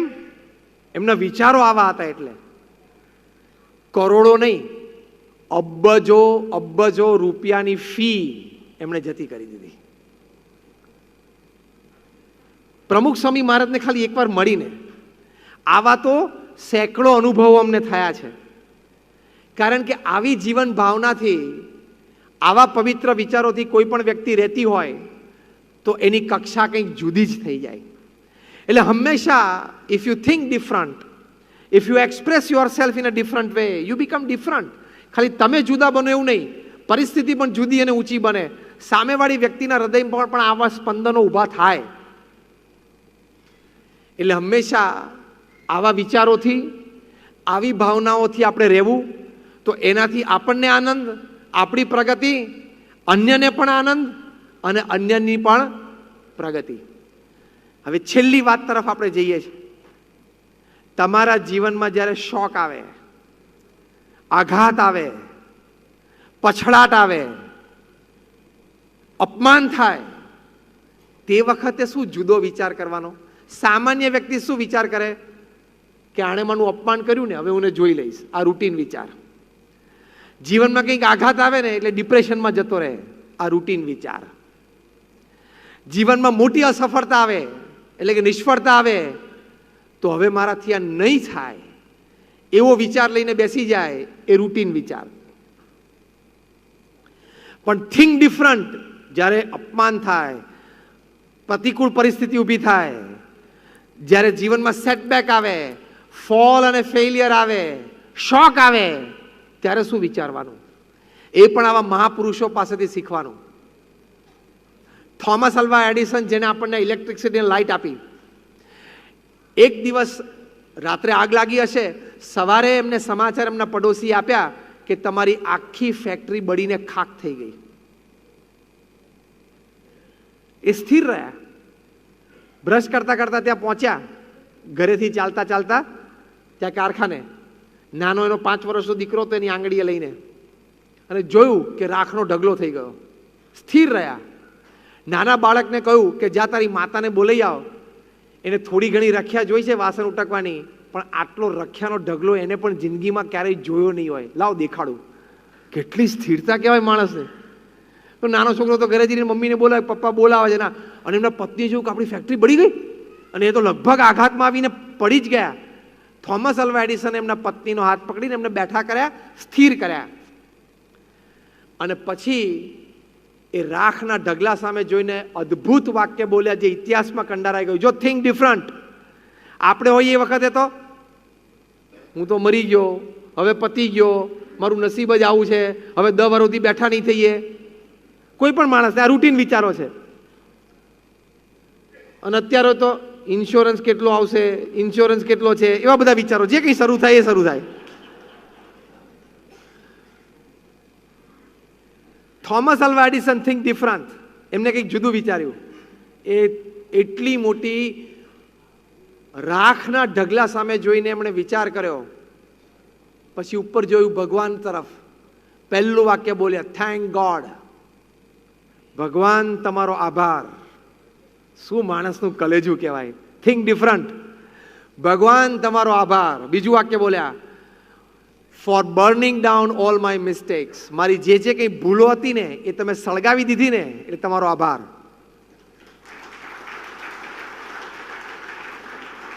અંદર ભૂલો નહોતી, એમના પ્રયોગોનો રેકોર્ડ હતો કે આ પ્રયોગ મેં આ કર્યો પણ મને આટલી સફળતા મળી, હજી જોઈએ એવો પ્રકાશ ના મળ્યો, તો આમાં હું અત્યારે ટિટેનિયમ ઉમેરું, કોપર વધારે ઉમેરું, પર્સન્ટેજ એને વધારે કરું. એ પ્રયોગનો રેકોર્ડ હતો. જ્યાં સુધી એ રેકોર્ડ હતો ત્યાં સુધી એનું નામ ડેટા અને રેકોર્ડ. એ બળી ગયો એટલે એનું નામ અહીંયા મગજમાંથી એમને ડેટામાંથી મિસ્ટેક કરી નાખ્યું. આજે ચાવી ટાઈમે ફરવીને એ થિંક ડિફરન્ટ. जब तक वो था तब तक रिकॉर्ड, जब जल गया तब मिस्टेक्स. Think different. तो ये उभा रही शक्या. Thank God for burning down all my mistakes. પછી બીજું વાક્ય બોલ્યા, I am coming back at 10, I will start again. હું 10 વાગે પાછો આવું છું અને ફરી એક શરૂઆત કરીશ. કરી અને આપણને આ લાઈટ એમણે આપી. અને એટલે જ આજે ન્યૂ જર્સીમાં આખું શહેર એમના નામે છે. જે એડિસન શહેરમાં તમે જાઓ છો ને, જ્યાં આપણું અક્ષરધામ બને છે, એડિસન શહેરનું નામ એમના નામ પરથી છે, થોમસ આલ્વા એડિસન. પ્રમુખ સ્વામી મહારાજને લંડનમાં મંદિર બાંધવું હતું, ભવ્ય મંદિર, જ્યાં ભારતીય સંસ્કૃતિ અને ભારતીય પરંપરાની તમામ પ્રકારને પ્રદર્શન દ્વારા ત્યાંની પ્રજાને અને આપણી પણ પ્રજા જે ત્યાં ઉછરી હોય એ લોકોને માર્ગદર્શન, પ્રેરણા મળે. એની માટે હેરો નામના એક વિસ્તારમાં અમે મોટી જમીન લીધી. આ હું 91, 92, 93ની સાલની વાત કરું છું.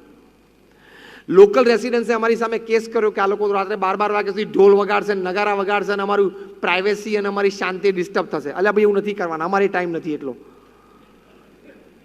રાત્રે 12 વાગ્યા સુધી મંજીરા ખકડાવવાનો. પણ કેસ કર્યો એટલે કેસ ચાલ્યો. એ લોકોએ વકીલ રોક્યો, અમે લોકોએ વકીલ રોક્યો. અને પશ્ચિમમાં યુરોપિયન અને અમેરિકન કન્ટ્રીઝમાં લીગલ પ્રોસિજરના ભાગરૂપે એક સિગ્નેચર કેમ્પેન હોય છે કે સહીઓ ઉઘરાવવાની બે પાર્ટીએ, કે કેટલા લોકો તમારા વિસ્તારના તમારી સાથે છે.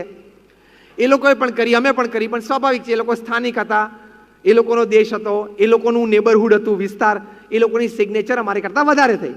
એટલે કોર્ટે એના આધારે ડિસિઝન આપ્યું કે અહીંયા BAPS આ જમીન ઉપર મંદિર ન બાંધી શકે. ફાઇનલ જજમેન્ટ આવી ગયું. ત્યાંથી અમારા ટ્રસ્ટીઓએ પ્રમુખ સ્વામી મહારાજને ફોન કર્યો કે સ્વામી, આપણે કેસ હારી ગયા, અને આપણાથી હવે એ જમીન ઉપર કોઈ બાંધકામ નહીં થાય. શોક, સેટબેક. અમારા વડીલ સંત પૂજ્ય વિવેક સાગર સ્વામી સામે જ ઉભા હતા, એ સાક્ષી. પ્રમુખ સ્વામી મહારાજના ચહેરા ઉપર એક લકીર ફરી નહીં. પ્રમુખ સ્વામી મહારાજ બોલ્યા પહેલું જ વાક્ય, જેવી ભગવાનની ઈચ્છા. અમે તમને થોમસ આલ્વા એડિસનની વાત કરી અને આ પ્રમુખ સ્વામી મહારાજની કરું છું. મહાન પુરુષોને શોક આવે, ઝાટકો આવે, જીવનમાં નિષ્ફળતા મળે, ત્યારે પહેલું કામ એ લોકો એ કરે કે પોતાની જાતને સ્થિર કરી નાખે. પહેલું કામ આ કરવાનું. તમે બે બાકડા થઈ જાઓ, રઘવાયા થઈ જાઓ, કંઈક કરી બેસો તો એક નુકસાન આવ્યું છે અને બીજું નુકસાન શરૂ થાય. દે થિંક ડિફરન્ટ કે પહેલા હું મારી જાતને સ્થિર કરી દઉં, મારી સ્થિરતા હું આઘાતમાં પણ નહીં ગુમાવું. આ થિંક ડિફરન્ટ, થિંક બિગ. પ્રમુખ સ્વામી મહારાજ બોલ્યા કે જેવી ભગવાનની ઈચ્છા. પછી બીજું વાક્ય બોલ્યા કે આપણે તો આપણો પુરુષાર્થ કરી લીધેલો, હવે ભગવાનની જેમ ઈચ્છા આપણને માન્ય છે. કેટલી સ્થિરતા. અને ત્રીજું વાક્ય બોલ્યા જે પ્રમુખ સ્વામી મહારાજ બોલ્યા કે મંદિર તો આપણે કરવું જ છે અને કરીશું જ, બીજી જગ્યા શોધવાની ચાલુ કરી દો. અને આ ફોન મૂકીને તરત જ મીટિંગ કરો અને બીજી જગ્યા ચાલુ કરો. મંદિર તો કરવું જ છે. અને કર્યું. અને 1995માં જ્યારે એનું ઉદ્ઘાટન પ્રતિષ્ઠા થયું ત્યારે રીડર્સ ડાયજેસ્ટ આટલું મોટું આંતરરાષ્ટ્રીય મેગેઝિન, એમણે આર્ટિકલમાં લખ્યું કે it is the 8th wonder of the world, દુનિયાની 8મી અજાયબી.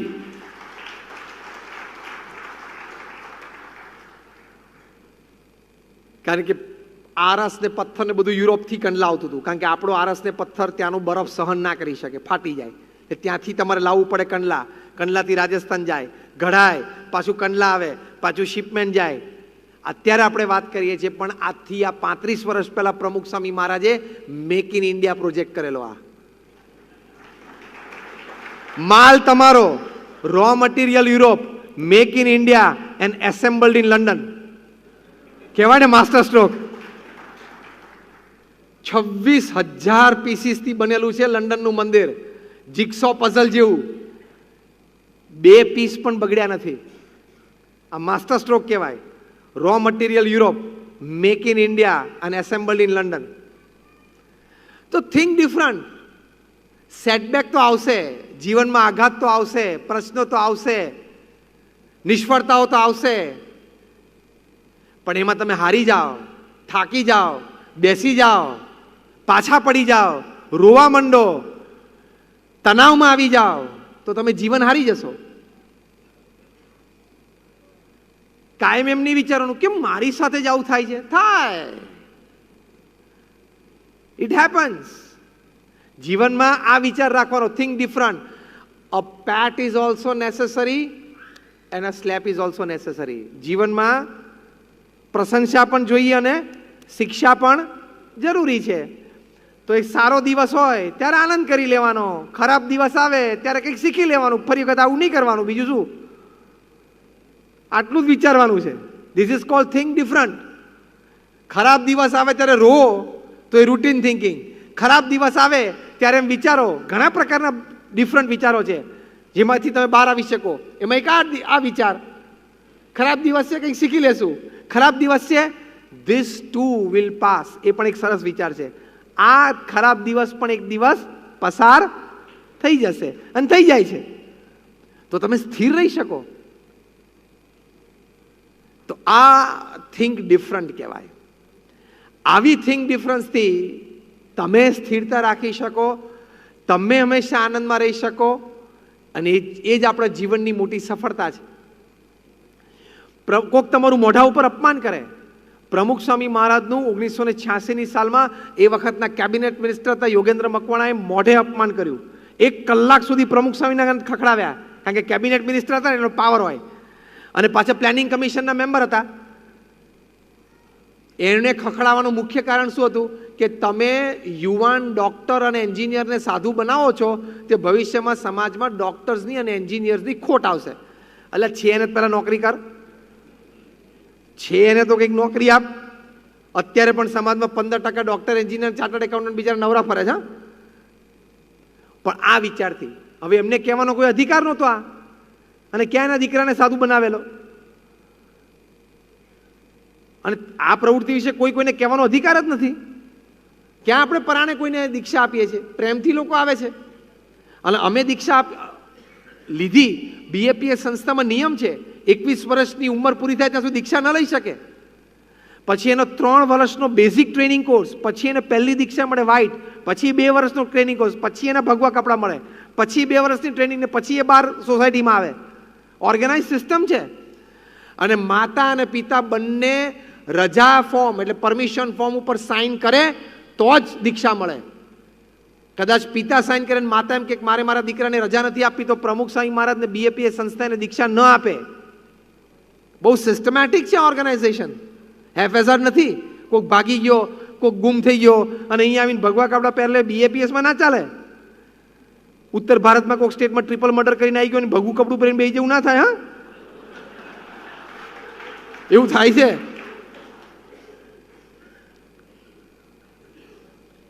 લાવું એમને 1 કલાક સુધી અપમાન કર્યું. અમારા વડીલ સંત પૂજ્ય વિવેક સાગર સ્વામીને રોકવા ગયા. પ્રમુખ સ્વામી મહારાજ કે એમને બોલી લેવા દો, એમના મનમાં વરાળ છે ને કાઢી લેવા દો. કાઢી વરાળ 1 કલાક એ શાંત થયા ને પ્રમુખ સ્વામી મહારાજે બહુ સ્થિરતાથી ઘડિયાળ સામે જોયું. રાત્રે 8:30 થયેલા. પ્રમુખ સ્વામી મહારાજ શાંતિથી અતિશય સ્થિરતાથી એક જ વાક્ય બોલ્યા કે જમવાનો સમય થયો છે, સાહેબને ખાસ જમાડી દેજો. કેટલી સ્ટેબિલિટી! 1 કલાક તમારું અપમાન કરે પછી એ વ્યક્તિને તમે પ્રેમથી જમવાનો સમય થયો તમે જમાડી શકો, એ કઈ કક્ષાની વિચારધારા કહેવાય. આવો 1% પણ આપણે જુદો અને ઊંચો વિચાર રાખીએ ને, કોઈની સાથે ઘર્ષણ ના થાય ને કોઈની સાથે આપણે પ્રશ્ન ના થાય અને કોઈની સાથે આપણે કોઈ પણ પ્રકારનો ઝઘડો ના થાય. તમે આવું વર્તન રાખો ને એટલે પેલી વ્યક્તિને હંમેશા અંતરદ્રષ્ટિ થાય કે મેં આટલું કર્યું, આ માણસ કંઈ બોલ્યો નહીં, આટલી ખાનદાની. ફરી વખત એ પણ એની ખાનદાની તમારી સાથે વર્તાવે. એટલે આ સલાહ તમારે ઘર માટે લઈ જવાની. ઘરમાં સાસુ વહુના પ્રશ્ન હોય, અંદર કંઈક ઘરમાં વિખવાદ હોય, એ વખતે થિંક ડિફરન્ટ. શું? ઘરમાં કોઈ એક વ્યક્તિ ગુસ્સામાં આવી જઈને બૂમો પાડવા માંડે ને એટલે બાકી બધાએ ચૂપ થઈ જવાનું. હું તમને એક સરસ વિચાર આપું છું, થિંક ડિફરન્ટ. આ તો શું થાય છે કે એક જણો બોલવાનું ચાલુ કરે ને એટલે બીજા 3 ચાલુ કરે. તું રહેવા દે, તું બોલીશ નહીં, મને અંદર ખબર છે, તે શું કર્યું તું મને ખબર છે. ચાલુ થઈ જાય છે કે નહીં? સાચું તો બોલો. પણ હવે થિંક ડિફરન્ટ. બધા બોલવા માંડો ને રૂટીન થિંકિંગ છે. થિંક ડિફરન્ટ શું? એક જણો ગુસ્સામાં આવીને બોલે ઘરમાં કોઈ પણ વ્યક્તિ, એ સાચો છે કે ખોટો છે કોઈએ નહીં જોવાનું. એ વખતે બધાએ આમ જ શાંતિથી એને સાંભળવાનો. ભલે ખોટો હોય, એની ગેરસમજ થઈ હોય તો એ વખતે કોઈએ રિએક્શન નહીં આપવાનું. આ તમારા પરિવારમાં શાંતિ જળવાય એની માટે હું તમને એક સરસ વિચાર આપું છું, જે પ્રમુખ સ્વામી મહારાજ કહેતા. આ એમનો વિચાર છે. એ માણસ 5-10 મિનિટ બોલશે ને પછી એમ થશે કોઈ બોલતું જ નથી, શાંતિથી સાંભળે છે એટલે પછી કંટાળીને બંધ થઈ જશે. પછી 2 દિવસ પછી 48 કલાક જવા દેવાના. 2 દિવસ પછી શાંતિથી સાથે બેઠા હોય ને ત્યારે એને કહેવાનું, તું જે આ વાત કરતો હતો ને એ વાત આમ હતી અને પ્રશ્ન આમ હતો, તારા સમજમાં વાત આમ હતી. એ ખોટો હોય તો એને બહુ અંતરદ્રષ્ટિ થશે અને સાચો હોય તો સ્વીકારવું તારી વાત સાચી છે, આપણે સુધારો કરશું. કેટલી શાંતિ રહે. પણ તમે બધા ફેમિલી મેમ્બરની નેગેટિવ વાતો ભરીને બેઠા હોય અને બધા રાહ જોતા હોય કે એક જણો બુલેટ છોડે એટલે બધા તોપ ચાલુ કરી દે. આ કેવું કહેવાય ખબર છે? તમે જોજો, તમે જ્યાં રહેતા હશો ને ત્યાં રાત્રે 12, 12:30, 1, 1:30 વાગે ને એટલે ગલીઓ બધી સુમસાન થઈ જાય ને એટલે બધા કૂતરા રોડ ઉપર આવી જશે. જોજો તમે, વાહન વ્યવહાર બંધ થાય ને રાત્રે 1, 1:30 વાગે એટલે કૂતરાઓ બધા રોડ ઉપર આવે અને એમાંથી એક જ જણાને ભસવાની જરૂર પડે. બાકીના બધા, એક જ જણો ભસે એટલે બાકીના બધા. એક જણો કેમ ભસ્યો, કયા કારણથી ભસ્યો એ બાકીનાને કોઈને ખબર નથી હોતું. હા, વાત સાચી ખોટી? બાકીના 15 કૂતરાને કાંઈ ખબર નથી પડતી કે આ કેમ ભસ્યું. એને એટલું જ એક જણો ભસ્યો એટલે આપણે બસ આટલું યાદ રાખજો જે બોલ્યા એ.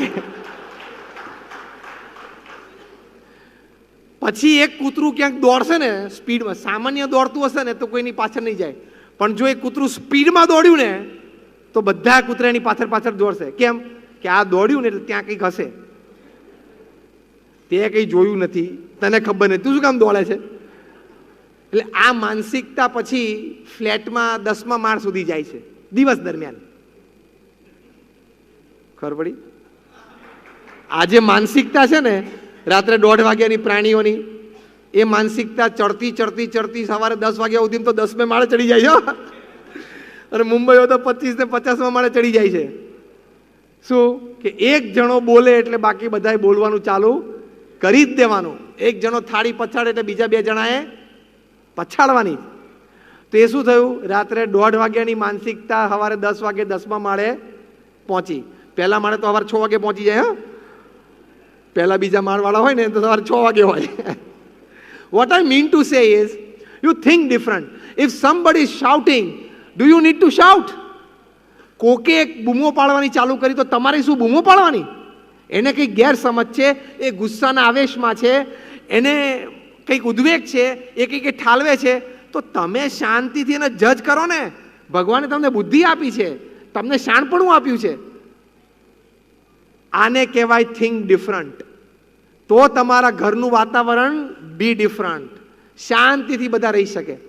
અને જે વ્યક્તિ ગુસ્સામાં આવીને બોલી ગયો અને ખબર પડે ને કે બધાએ મને શાંતિથી સાંભળ્યું, હું ખોટો હતો ને મારી ગેરસમજ હતી, તોય તો ફરી એટલોય ભોંઠો પડી જાય ને, બે દાડા સુધી તો કંઈ બોલી ના શકે, અને ફરી વખત એને કંઈક બોલવું હોય ને તો 25 વાર વિચાર કરે. હા, એવી પરિસ્થિતિમાં એને મૂકી દો ને.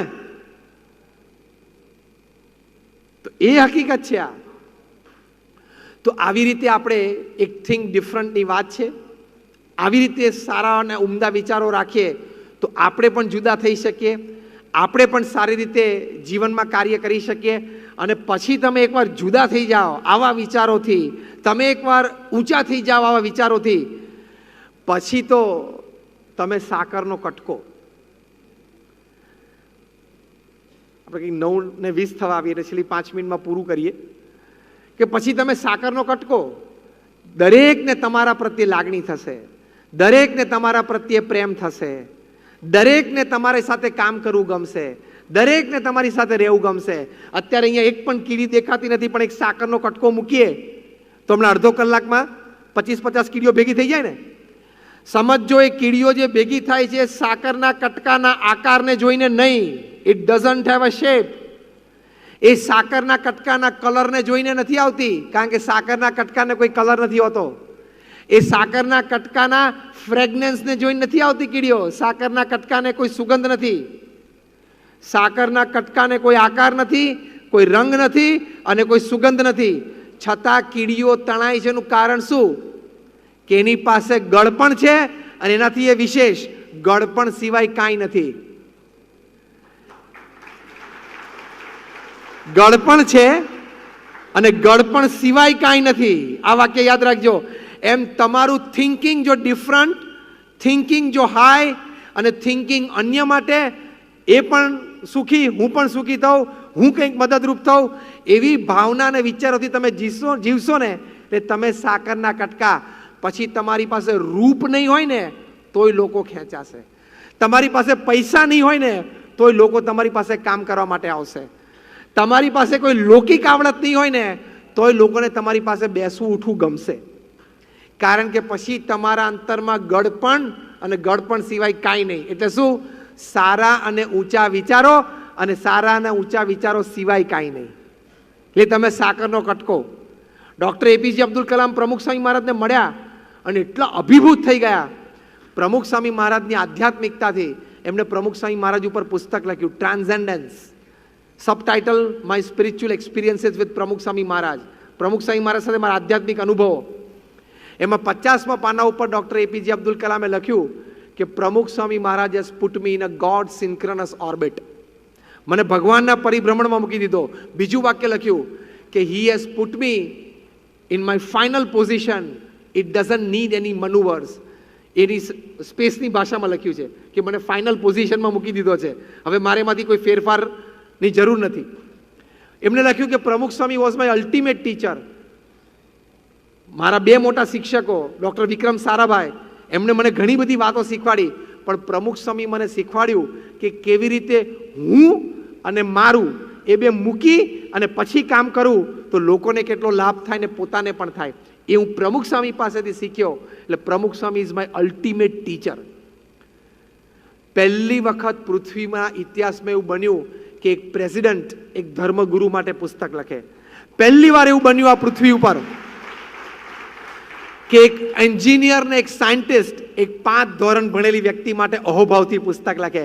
અને પહેલી વખત એવું બન્યું કે ક્રોસ કમ્યુનિટી આટલું મોટું પુસ્તક લખાણું. કેમ? પ્રમુખ સ્વામી બીકેમ ડિફરન્ટ. એ નાત જાત અને વ્યક્તિથી પર થઈ ગયા, કારણ કે એમને આવા ઊંચા વિચારો રાખ્યા. 2015માં પ્રમુખ સ્વામી મહારાજની 95મી જન્મ જયંતિ વખતે પ્રધાનમંત્રી શ્રી નરેન્દ્રભાઈ મોદીએ દિલ્હીથી ટ્વીટ કર્યું. અને ટ્વીટમાં એમને લખ્યું કે I have learned some of the greatest wisdoms of my life from my meaningful conversations with Pramukh Swami મહારાજ. કે હું 70ના દાયકાથી આરએસએસનો સ્વયંસેવક હતો. આ નરેન્દ્રભાઈ મોદી લખે છે. ત્યારથી હું પ્રમુખ સ્વામી મહારાજના સંપર્કમાં હતો અને ઘણી વખત એમની સાથે વાર્તાલાપમાંથી હું જીવનની ઘણી બધી સારી ભાવનાઓ અને વિચારો એમના થકી શીખ્યો છું. આ નરેન્દ્રભાઈએ લખેલું. એટલે તમે you become a different personality. તમે એક જુદી વ્યક્તિ બની જાઓ. ટૂંકમાં ફૂલ અને કાંટા બે ભેગા જ હોય છે ગુલાબના છોડ ઉપર. ગુલાબના છોડ ઉપર ફૂલ અને કાંટા બે ભેગા હોય છે.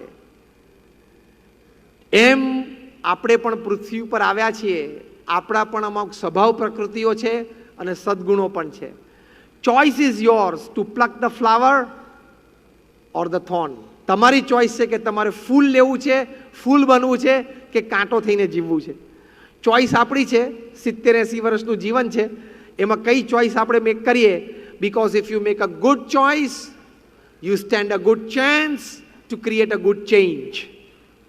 તમે જો સારી ચોઇસ બનાવશો તો તમારી પાસે એક તક હશે કે તમે એક સારું પરિવર્તન વ્યક્તિ અને સમાજમાં લાવી શકશો.